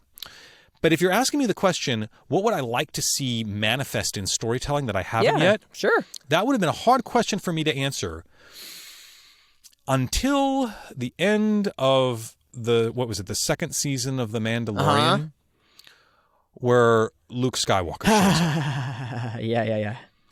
And that broke me.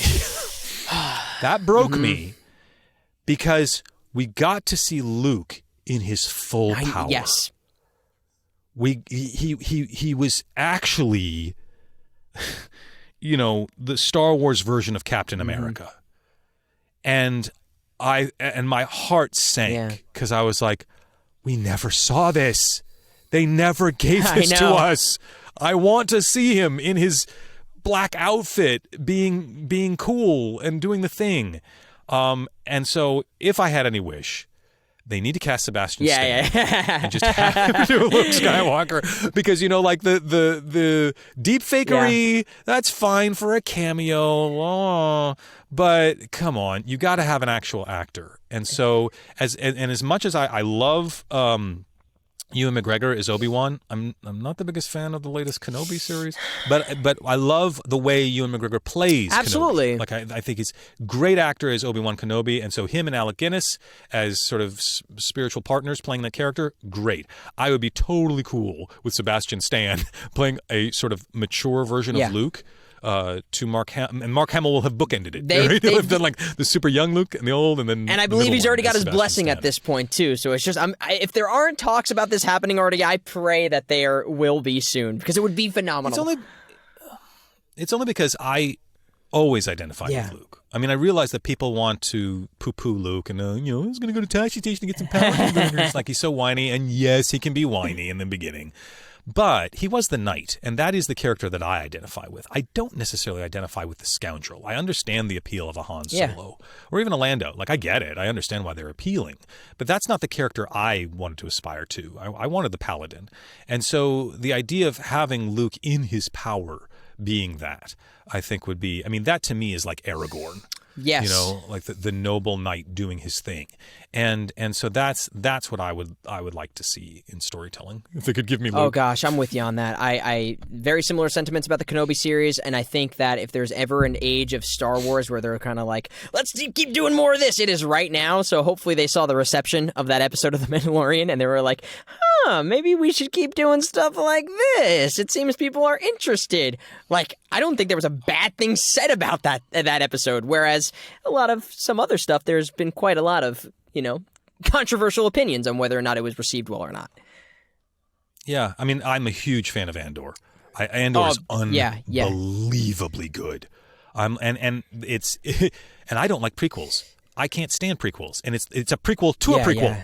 And it's so good. Like, how do they do that? And so, but what I notice is that all the stuff that isn't 4, 5, and 6, episode 4, 5, and 6 of Star Wars, all the stuff that to me is working the best is all the stuff that is connected to 4, 5, and 6 in some way. So Rogue One is connected to Episode 4, and Andor is connected to Rogue One, and the Bad Batch and stuff is connected. Like this stuff is so because they stay closer to the design. Right? There's a sort of lived-in, gritty design that was the case in 4, 5, and 6. And the more computer and slick it gets, the less Star Wars it feels to me. And so hopefully with Andor and I don't know, maybe. What about the... But Andor's fantastic. I've seen the first few episodes. I haven't finished it yet, not to any fault of the series its own. Time commitment. I have other things coming up, and I have a fiance who wants to watch our White Lotus and everything that comes our way, so I had to put that on pause. But what did you think? What did you think about the Boba Fett series? Did you have a feeling about that? Because I had a very, very strong opinion about. I felt that the mystery of Boba Fett. What I loved about Boba Fett was explored in The Mandalorian, and I felt like, I was just like, I don't want to see Boba Fett like this. I liked him being this mysterious bounty hunter that I didn't know much about, and then it became kind of like, well, the Mandalorian was successful, let's just do that again. Oh yeah, Boba Fett, he's another bounty hunter. That's the way I felt about it. I believe it was Tamura the actor who said, I'm talking too much. Right? And I think the problem with Boba Fett, it totally could have worked. The problem with Boba Fett is they hadn't figured out what the theme was. Is he Lawrence of Arabia? Right? If he is, because he was raised with the Sand People, then let him be Lawrence of Arabia, or let him be Paul Atreides with the Fremen. Like there's so many templates you could pull from and modify, and it would have worked. If not, fine.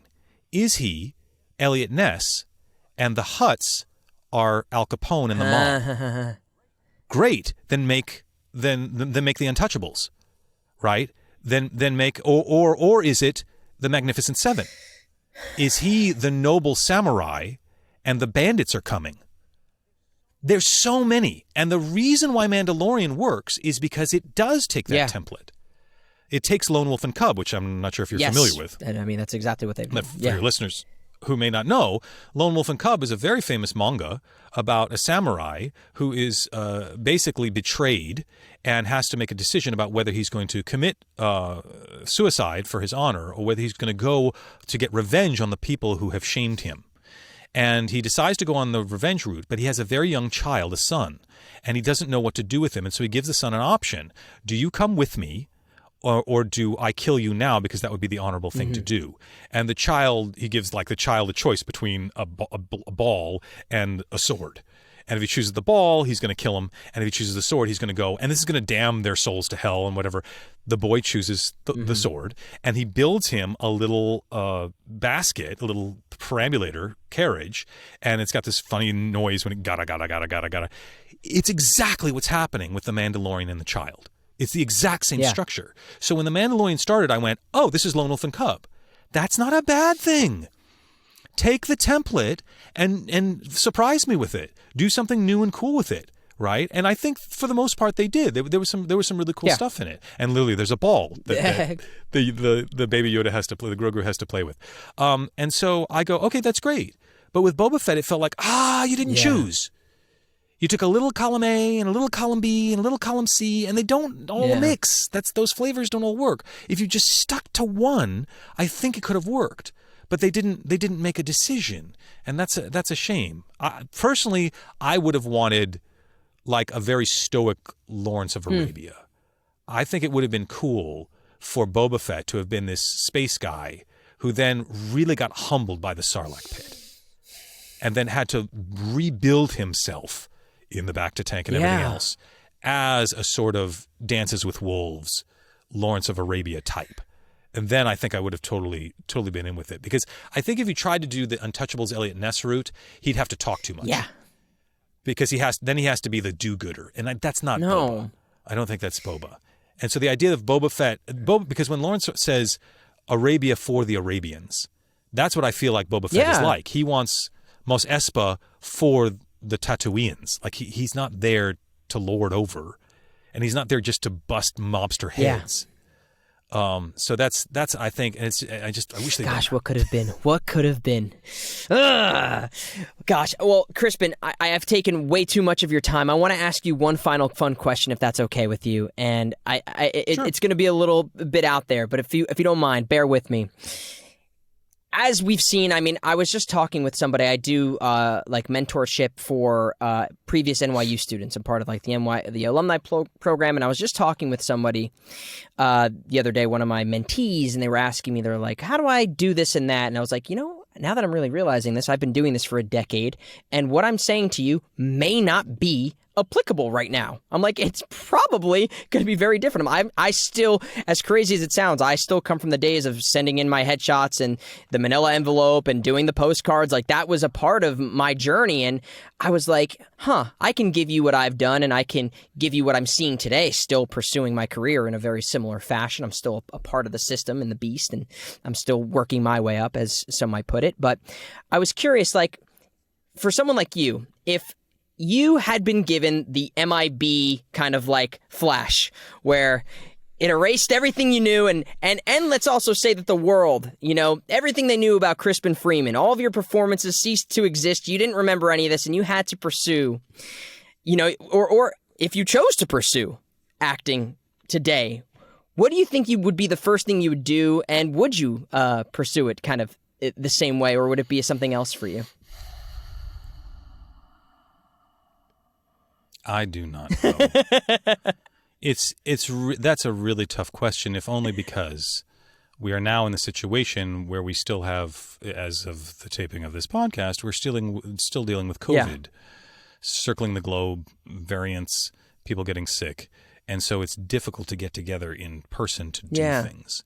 And so much of the training that I got was bodies in space interacting with each other. And physicalizing my acting, and that's really hard to do over Zoom. Quite near impossible, but kudos to the people who are able to make do of it. Yeah, it's very challenging. So the areas that are open now that were not open when I was younger were things like YouTube, the ability to self-publish video content. It just didn't exist when you were younger, when I was younger. Also games, the sophistication of storytelling in games and the viability of games as a storytelling medium was just not a thing when I was playing Combat on my Atari 2600. And I know that as a kid, I always had a fascination with technology. And so I have a feeling I probably would have been seduced by the dark side of the Force and wanted to just play with all the tech, because all the toys are there and they're so shiny and they go bleep, bleep, bleep, bloop. But I am very grateful that I had to figure out how to interact with other people using emotional intelligence. And that emotional intelligence is rooted in our physiology. It's rooted in our bodies. It's rooted in the physical structure of our brain, and how that brain is shaped and grows depending on the interactions and the stimulus it has. And I feel like that emotional intelligence is harder to come by now, and yet is so much more important in order for it to work. Without that emotional intelligence, without things feeling emotionally authentic, relatable, sympathetic, empathetic, doesn't stick with us. I don't care how many polygons you put on that transformer. It's not going to touch me the way Optimus Prime did in the animated film when he dies. Like, just what? So I would hope that at some point I would have the wisdom to say, I've got to make sure that with all the tech, with all the flashy platforms, with all the algorithms and the likes and the trying to game the system and everything else, that at the core of it, there would be a heart, a human heart beating with emotional authenticity, with desires, with fears, with love, with hate, with compassion, with anger. And that heart does not change because our biology doesn't change. And without that heart, it's disposable. I mean, is anyone really going to care about the Michael Bay Transformers movies 20 years from now? Are they really? I don't think so. I would like to agree. I would like to agree. I mean, I don't, call me crazy, but I don't think so. You know, maybe as an artifact. But the same way that, like, just take Star Trek. The first Star Trek movie, pretty forgettable. Because it's a lot of tech and it's a lot of philosophy and it's not a lot of heart. Wrath of Khan, people can't let go of that film. Even today. And I remember, I went to go see Independence Day in the theaters when it first came out. And the big thing, I don't know if you know this about Independence Day, but the big thing was, it was the first time they had computers moving like lots of different planes on screen at the same time. Because before then, in Star Wars, you had to do everything in the dark because your models had wires. And so it needed to be in space and you needed to mat them properly. And if you look at some of the old versions of Star Wars, you can see the matting, like the moving mat around right? So there's so much work. And so when they did the snow speeders in Empire Strikes Back, it was really hard because it was daylight. And so they had to do this thing where they had to make the snow speeder slightly transparent in order to composite it. And so if you look at the early versions of Empire, you can see through the A-pillar of the snow speeder slightly. It's slightly transparent. It should, because they couldn't figure it out. Like, it's just optically, it's so hard to do optically. Independence Day, they could do it. They had the computers, they had the crunching power, the horsepower, and so you had like 70 different F-16 fighters working, flying all over the place, and they're like, oh my God, isn't this great? Isn't this so impressive? I was so bored. And I couldn't figure out why. And I went home and I said, what is a sci-fi film that really grabs my heart? Star Trek II Wrath of Khan. Let me put it in. It's two slow as balls spaceships, barely moving, with music going, and I'm riveted. I cannot take my eyes off the screen. Why? Because it has heart. Because it has William Shatner as Kirk saying, I'm at the middle of my life. What do I do? Right? Like, I've, quote, done everything. I'm passing that midpoint of life. What do I do? And you go, oh my God, right? And that's, and this notion of, and there we go, the death of Spock, right? He accepts it. That's why it's a tragic death. He goes, I know by doing this I will die, and I would rather have that physical death than spiritual death. I would rather do that than betray my principles as a Vulcan. Right? Principles that I've outlined earlier in the film. It's such a good film. God, it's a good film. Right? And so that emotional heart will make that film still compelling, even as the tech and the special effects look a little dated and, you know, whatever. It's like, it doesn't matter. Because it still works. And so that, how do I find that as a young kid now? Man, you got to go watch the good stuff. I can't tell you how many times I have students of mine saying, well, I really like this performance in this such and such game. And I'm like, yeah, there's some good performances in games. There are. But there's aspects of games that are stiff because of the technology. Yes. It's like it's like saying, I really love this puppet performance. Yes, that puppet performance, I'm sure, is brilliant. But are you going to learn the best acting from studying puppets? Or are you going to learn the best acting from studying some of the best actors and seeing their faces in real time moving?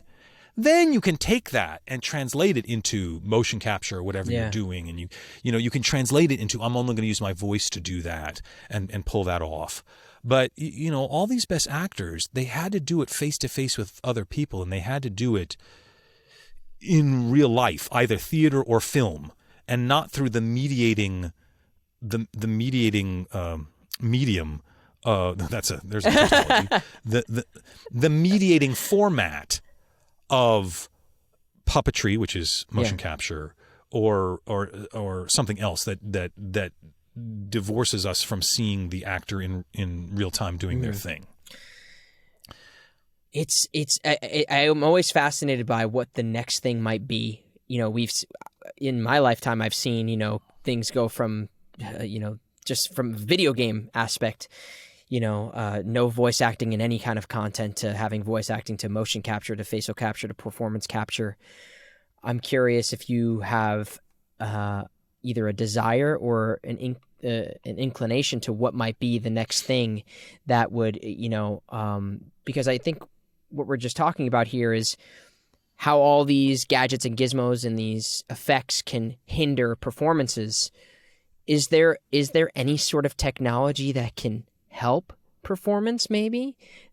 Is there something that can be done in our technological revolution that will aid or help what used to exist, which was pretty much practical effects and real person-to-person performances? Well, there's always a give and take. So Marshall McLuhan has this thing he calls the is it the tetralogy? I can't remember the exact formula, but there's basically 4 things. And when a new technology shows up, you have to ask, what does it offer? What does it take away? And what does it bring back that didn't exist, that used to exist but wasn't as popular? So people like to think about technology and say, oh, well, all this new technology is always worse for us. Well, guess what? They said that about books. When the printing press came out, people thought no one's going to have a memory anymore because you can just write it all down. Like, this was a serious concern. Yeah. Okay? So, but it brings back certain things, like the novel brings back a certain intimacy of storytelling that was hard to get when you couldn't have a printing press that could reach subgenres of readers. Right? If you only had one book, like usually cultures had one sacred book or one spiritual book full of stories, those stories were sort of sacrosanct, whether it's the Iliad and the Odyssey or the Mahabharata or the Bible or whatever. And there's not a whole lot of change, right? But when you can get the printing press, you can get fairy tales and legends. And that's why you have, you can write a book, like Jane Austen can write a book and be financially successful, right? Because she's got this new marketplace. So it brings back certain things. And so every technology gives and takes. And so the video games are the first new medium of entertainment since cinema. And people had issues with film, right, in comparison to live action theater, right? Film was a gimmick. Movie making was a toy. If you really wanted to see a proper performance, you needed to see somebody on stage, one of these famous actors from, the late 19th, early 20th century doing their thing on stage. And now we don't think about film that way. Same thing with video games. Video games are approaching, hopefully, some level of maturity with their storytelling. And we're still trying to work out, what does it mean to have an interactive story? What are the rules of storytelling in that? The same way that they had to work out with film. What's the sort of Hollywood tradition of the 2-hour film? How do we do that sort of classic first act, second act, third act storytelling? Because it's not how Shakespeare did stuff, right? Shakespeare did stuff in 5 acts because of the candles. After 20 minutes, the candles burn down. You have to replace the candles, so that's why it's 5 acts. But then when he's got Blackfriars and he can have longer lights, it becomes more like 2 and 3 acts. So like technology changes stuff. So if you're asking me what's the new big thing, I think it's VR. So that VR, to me, virtual reality, is the first new expressive medium we've had since games. And I realize that there's overlap there, right? That most VR experiences can be game type things. But that's, to me, is the first new medium that we've had since interactive storytelling in games, where you have a chip that is generating the graphics in real time that you're interacting with, right? You didn't have that in film. And now with VR, you have something that actually involves your body, and the rules of storytelling that might work in film, and even we've translated somewhat into games with cutscenes. Like, cutscenes in VR are weird, man. Yeah. Like, that's not how we want to interact with VR. So, like, that's a whole new grammar, a whole new syntax of how that medium is going to be most effective communicating. And what is dictating whether that syntax is going to be communicative or not? The human body. We're back to the human physiology. What does the human body respond to in storytelling, in visual, in interactive graphics, and what does it not? Because VR can do all sorts of crazy stuff that people are not terribly interested in. Right? If it doesn't hit the human physiology and make the human heart respond, it's not going to survive. Yeah. And I mean, VR it's fascinating, and you see people making movies from this. You see people like even the idea of seeing like stand-up comedy in VR or seeing a live theater play in VR. I'm curious if it's going to hit the same way to that point. So that's an interesting thing. VR can bring back the theater experience, right? VR takes away the notion of the film experience where you have something that's in a painting, it's in a frame. Right? That's how a film works. And you enjoy the cinematography because the cinematographer has decided what to put in that frame and what not to put in that frame. But in theater, it's not quite like that. It's true that in a proscenium theater, you've got what's on the proscenium. But that's not all that's going on, because in a theater, you are also reacting to the people around you. Yeah. And there are some theater plays where the actors come from behind. I mean, in Greek theater, you have the entranceways from the back of the theater that people come out. So it is more 360 degree. So while we have lost people going to the theater because of the invention in film, that took theater away, VR might bring the theater experience back. It would be very interesting to see that. I mean, we already saw during COVID that being utilized in sporting events. They would have quite literally a seat that was like a ticket you buy to sit in that seat and experience live games from this VR thing. Again, you weren't necessarily able to interact with the people around you, so that's kind of a fascinating thing to think about. Imagine they have 100 of those devices where you're interacting with the VR person next to you, or even just in a metaverse way. If it's an actual play being done in like a metaverse type scenario. But wouldn't it be fascinating to be at a Broadway theater experiencing a Broadway play from what is your VR suit and seeing live people around you? I think that might be I would like to try that. I think it'd be pretty fascinating. Yeah. Yeah. So those are the formats. How they're going to mature, that's up to geniuses. Yeah. That's up to whatever geniuses show up. It was D.W. Griffith who did it in film. He was the one who figured out sort of what we call now classic Hollywood story structure technique. And he made the first feature-length film. Before then, films were like 15 minutes long maximum, 20, maybe 30 minutes long. And he's like, no, I'm going to make a 2-hour film and tell a story. Okay. So it takes people, unfortunately, it was a rather racist film. Yes, Birth of a Nation. Not good. Content not good. Structure impressive. Content not good. It takes structural geniuses like that to figure this stuff out. And so time will tell. Crispin, last thing I'd love to ask you, and this doesn't have to be related to anything professional, it could be life, and we've already talked about so many experiences that you've had, but kind of the inspiration of the show was really kind of experiences in life that shape us as people and professionals. And I'm curious if there is an experience outside of something we've already talked about that has stuck with you for a while, and you feel that either you've spoke about it before and you enjoy passing this bit of information on from that experience, or something as simple as, for me, I think about, when I lost like my cat, that experience in my life shaped me in a way that I can't define.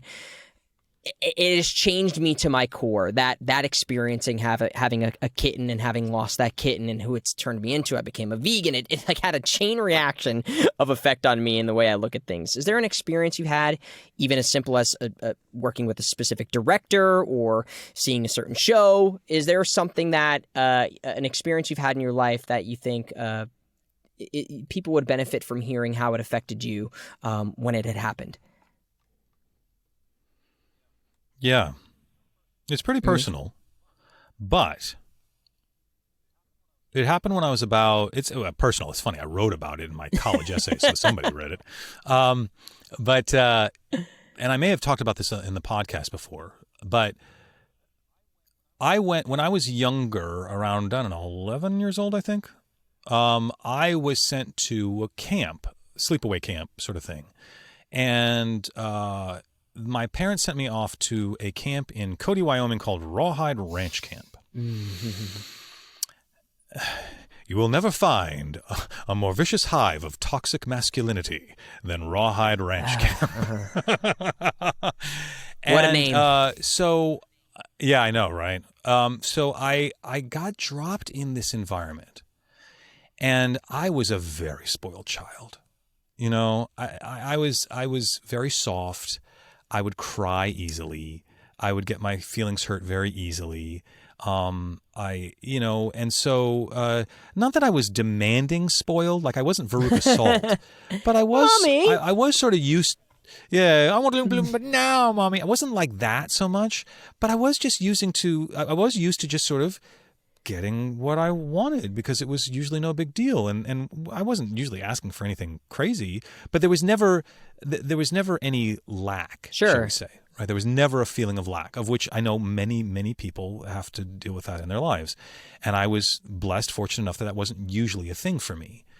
And so I was just used to having my nest feathered. And I'm dumped into Rawhide Ranch Camp, and oh my God, right? So I'm soft, I'm spoiled, I cry easily, but man, it was tough. And there was a barn hand there who had become very popular with the campers, more popular than our own counselors. We were all in cabins, and we had usually 2 counselors to a cabin. But this guy, and it was because it was a ranch camp, they had horses, and we would ride horses and whatnot. And this barn hand who worked there would hang out with the campers a lot. And he really became this mentor figure to a lot of these kids. He I don't know, he sort of became a guru. And I think he had the best of intentions. I don't think he was nefarious at all. But kids followed him for wisdom. I did too. And at one point, the kids said something and they hurt my feelings, and I was crying and I was sensitive. And he took me out into a field. And then we sat down, like we were sitting down, the grass is like almost over our heads. And I'm crying because of what they said to me and everything. We're sitting cross-legged facing each other. And he says to me, Crispin, I'm very sorry to hear about all these things that happened to you and how upset you are about them. But I don't want you to cry anymore. In fact, I don't want you to cry ever again. Part of being a man is not crying. There are times in my life when I have felt like I wanted to cry, and I don't do it anymore because I'm a man. At 11 years old, with a mentor figure like this, it was extremely influential. And so I took it to heart. And I didn't cry. This had 2 very interesting effects on me.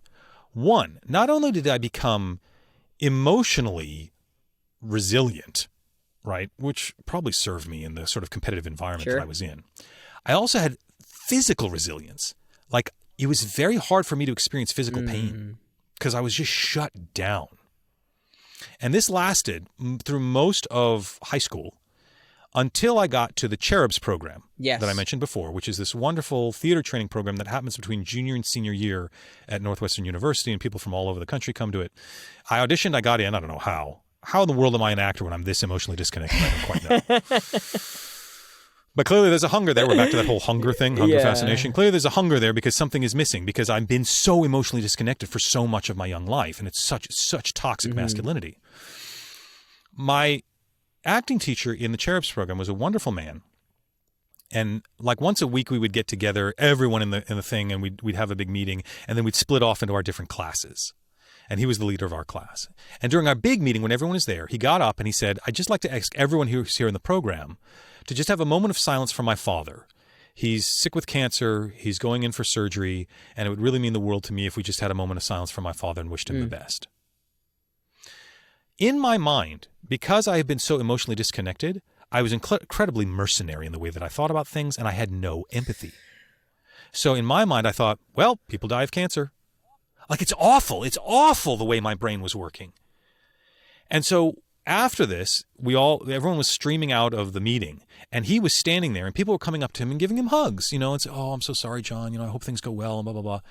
And I knew I was sort of one of his favorite students, and so I was like, I feel like I have to go up. So I go up, and I gave him a big hug, and he pulled me aside, he sort of pulled me away and looked at me in the eye and said, "Thank you, Crispin. That means the world to me." And I felt awful. I felt so fake. I felt like I was such an insincere snit. Like, how dare I hug him in this inauthentic way when I didn't have any of the empathy or sympathy that I should have. And it was all because I'd been shut down because I was told not to cry. And so I literally leaned up against a tree with looking down at my feet, and the tears would start to come to my eyeballs, and instinctively I would suck them back. I had this physiological response. And so I had literally had to wait until the moisture built up on the edge of my eyelid until it finally dropped onto my sweatpants, and then it was floodgates. It all came out. That taught me. And then I went running to John. I'm like, "John, I'm so sorry. I was completely insincere when I did that, but I totally mean it now." And he's like, "It's okay, Crispin. It's okay. Relax. Calm down. You're going to be all right." Right? He was so sweet. But that taught me the importance and the strength of emotional vulnerability. That being so macho as to disconnect your heart is an incredibly fearful, weak place to function from. You are reactive, you are frightened, you are panicked. The strength comes from saying, "Yes, I hurt, and I'm going to address that now, like a responsible human being." And I have to say, I sort of thought that's what being an adult was. I thought that the whole point of being an adult was becoming emotionally mature enough and emotionally healthy enough to have a pretty good handle on your internal life. Well, clearly, we can look at the adults in the world right now, many of them in the public sphere especially, and they don't behave like that at all. And in fact, when they are called to account about that, they troll, they dismiss, they, dunk on you, pwned you, when it is that emotional vulnerability that is the strong point. To say, yes, I hurt. Yes, I love. Yes, I care about this. And that's not my weakness. It is your shallowness that makes you behave in these sociopathic ways, right? So that was the moment where I realized that I could marry passion with articulation, right? That being a man wasn't about being untouchable or impenetrable or bulletproof. That was ridiculous. One of the things I love about Lord of the Rings is when Aragorn tells Frodo, where do we? They're at Tall Brandir. They've gone down the river and they have to make a decision. Are they going to go to Gondor or are they going to go to Mordor? And Boromir's saying, "No, we should go to Gondor and save Minas Tirith." And Aragorn sort of would like to work on Minas Tirith too, because he's going to be king there. He wants to save his kingdom, but he knows the obligation is go to Mordor. And so he goes to Frodo. "What do we do?" And Frodo says, "Give me an hour and I'll give you my response." He goes, "Okay, you'll have your hour." And he goes off and all hell breaks loose. And Aragorn is running around, basically, and in the book he says, "Everything I have done is amiss and all my decisions are bad." No, actually they aren't. Aragorn, you've been actually a really great leader. Stuff just fell apart. And even now you're doing your best to try to bring it all together. But that vulnerability of saying, I am responsible for this somehow. Even if I wasn't directly causally responsible for it, it's my responsibility to fix it. It's my responsibility to somehow take this mess and make something out of it. And that kind of emotional availability and intelligence is what I realized I couldn't go back. I couldn't go back to that shut down place, that toxic place, which so much of algorithms and technology want to. I mean, it's what Joseph Campbell talks about in the Power of the Myth series, where he talks about Darth Vader being more the suit than the man, where the impersonal demands of a system, whether that system is a government or a technology or some sort of system, is coming in and saying, you must be a cog on our wheels. And the human desire to resist and say, no, there is a heart in here, it is beating, and the system needs to serve me, not the other way around, thank you very much. And so I think that really showed me that the only way to get through life and my artistry was to be emotionally vulnerable. And I would say to many people who are pursuing acting, if you think acting is about looking cool and getting likes, guess what? All the best actors are extreme masochists. They get up there and they reveal themselves emotionally to everybody. And they sweat and they cry and they bleed. And that's when we applaud, is because they went through the ringer. If you think you're going to get through an acting scene smelling like a rose, you didn't really go through it. And I think there are people who might think that, and it is a thank you for sharing that in a very, I saw that very clearly with my father, from his father, the way he displayed that masculinity and the way you should be a man. And I saw from my perspective, it's so funny how the generations have changed. And even to me, I saw my father wrestling with what he had learned from his father. So I saw all the things that he had learned from don't cry, be a man, screaming and violence and all those things. I saw him do those same things to me, but I saw behind all of that the vulnerability that he had as well, and that fight that he constantly had.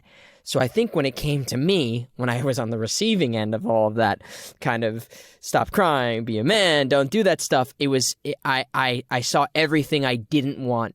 That is the furthest thing that I ever wanted to experience and display for other people, and that the vulnerability he couldn't allow for himself is something that I wanted to be proud of the vulnerability that I had, because I saw someone up close and personal struggle with that like fiercely. Him have that combative fire and rage, and this is the way it's supposed to be. This is how you are a man.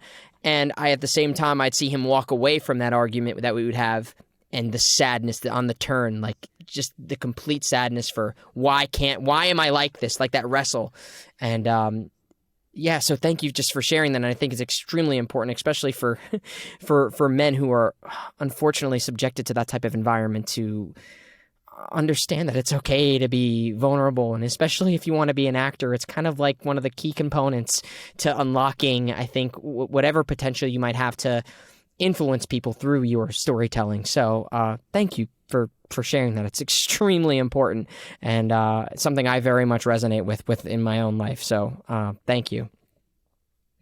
No, you're welcome. I mean, it's the scene in The Hobbit where Thorin is on his deathbed, and Bilbo has made all of these. He's tried so hard to make this work out so people don't die. He's given the Arkenstone to the elves, and the Elven King says, Bilbo Baggins, you are more worthy of that mithril shirt than many elven princes who have come before you. The level of emotional maturity in Bilbo Baggins to try to save his friends by ending a war. Like, they're just blown away. And Thorin doesn't want to see it because he's so blinded. And then on his deathbed, he says, if more of us valued, food and cheer over hoarded gold, it would be a merrier world. But sad or merry, I must leave it now, I wish to part in friendship. Like, Thorin has this sort of come to vulnerability moment. And then in the book, it talks about how after he dies, Bilbo goes away and cries until his voice is hoarse and he has no more tears to shed.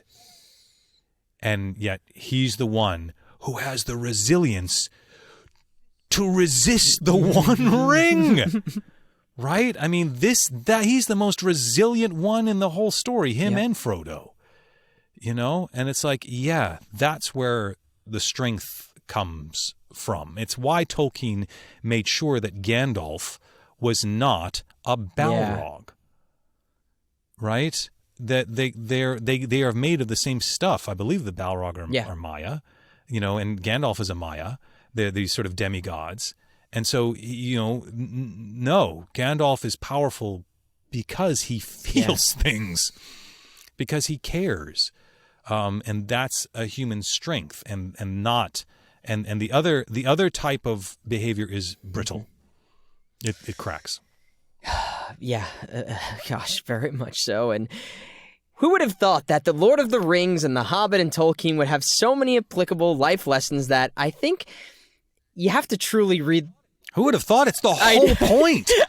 I mean, that's the whole point of metaphysical storytelling. I say that facetiously. I mean, the fact that people think this is somehow a revelation, I got it. When I was a kid, I watched The Hobbit and I go, I'm Bilbo because I'm small.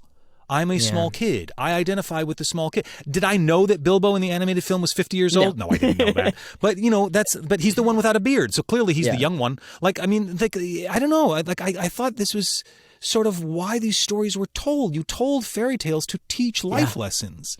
And the idea that somehow it's just content to be consumed and not to be internalized is very odd to me. And I think what we were saying earlier about the technology sometimes getting in the way of new stories that are trying to do that becomes one of the problems. It's the story is not front and center, and we get overwhelmed by what can we do as an art form from the technological perspective rather than what can we say and what story can we share. We just want to show it. Do you know Glenn Keane, the animator for Disney? Give me a point of reference. So are you familiar with the Nine Old Men from Disney? Okay, so the Nine Old Men were Disney's original animators. They did Pinocchio, Bambi, the whole right. Okay, two of the Nine Old Men that are very famous are Frank and Ollie, Frank Thomas and Ollie Johnston. All right. If you've seen The Iron Giant, you will see them make cameos in the film where the train gets and it goes, "Go on, Frank, tell them what you saw." Like those are the animated versions of Frank and Ollie. Okay, very famous animators. They were friends. They lived next to each other. They were amazing. Glenn Keane was the next generation. Glenn Keane animated John Silver. He animated the eagle in Rescuers Down Under. He's done amazing stuff. Glenn Keane is like one of the top flight animators that are still alive today. They were working on Rapunzel, which eventually became Tangled, and they had all this computer stuff they could do, and they had done all this stuff with her hair and sparkles and secondary and tertiary and quaternary motion and all this stuff, right? And he showed it off to Ollie Johnston, one of these Nine Old Men, who's the original Disney animators. And Glenn, Ollie is his hero, right? He looks up to him as a mentor. And Glenn is showing this to Ollie and going, "Isn't this great? I look at all this stuff." And Ollie goes, "Yes, Glenn, it's very nice, but what is she thinking?" Oh my gosh! Faceplant, right? Like just what? Yeah. Thank you, Ollie. What is she thinking? We hadn't thought about that. It's great that you've got a... Yeah, it's great. Then that's the seduction. That's the dark side. You get seduced by the tech, and you forget, what is she thinking? Now, is it possible to use all that tech and make something amazing? Incredibles, the first Incredibles movie? Wow, oh my God. Yeah. So good, right? So sure, of course it is. But you've got to keep the heart in there. You've got to keep the vulnerability. You've got to keep the emotional accessibility, or else it's just polygons. How many polygons died to make this film? God. Crispin, I noticed this probably like 30 minutes ago into our conversation, and thank you for doing this as much as possible. I was like, I think I might have been consumed by my computer monitor. I just constantly listening to you, I lean in. You have such a beautiful way of kind of decoding things and transcribing them for someone to digest and to take such meaning out of something like we were just talking about, like these stories that are so influential, and to break them down into these things that are applicable to us and why it's so impactful on us as human beings and artists, even more importantly. And I just could listen to you talk all day. I could listen to you tell stories for hours. And I'm really just grateful to have had the opportunity to sit here and chat with you. And it's been a real pleasure. So thank you for coming on. Thank you for sharing so much with us and the audience. And I hope to have you back someday. This is just, it's great hearing you talk. I could do it all day. Well, you're welcome. So thank you so much for having me. As you say, there is a wonderful circularity to the pattern of things. And so it is nice to be in different stages of one's life and to check off the fact that you've got that badge. Yeah. Right?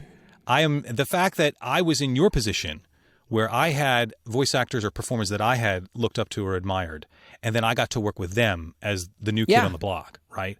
And now for me to be in that sort of position where you're sort of coming up as a journeyman and I get to be that to you, that's very satisfying, and that's being able to be, it's like rites of passage in one's life, and so thank you for helping me satisfy that Well, it is my pleasure to have done so, but it truly is, and you have been, I mean, I could say this on and on and on, and I won't bore you with it anymore, but I'll finally, as a final goodbye to this, I will say that it has been performances and people like you that are more than just the performances, that give back to the community.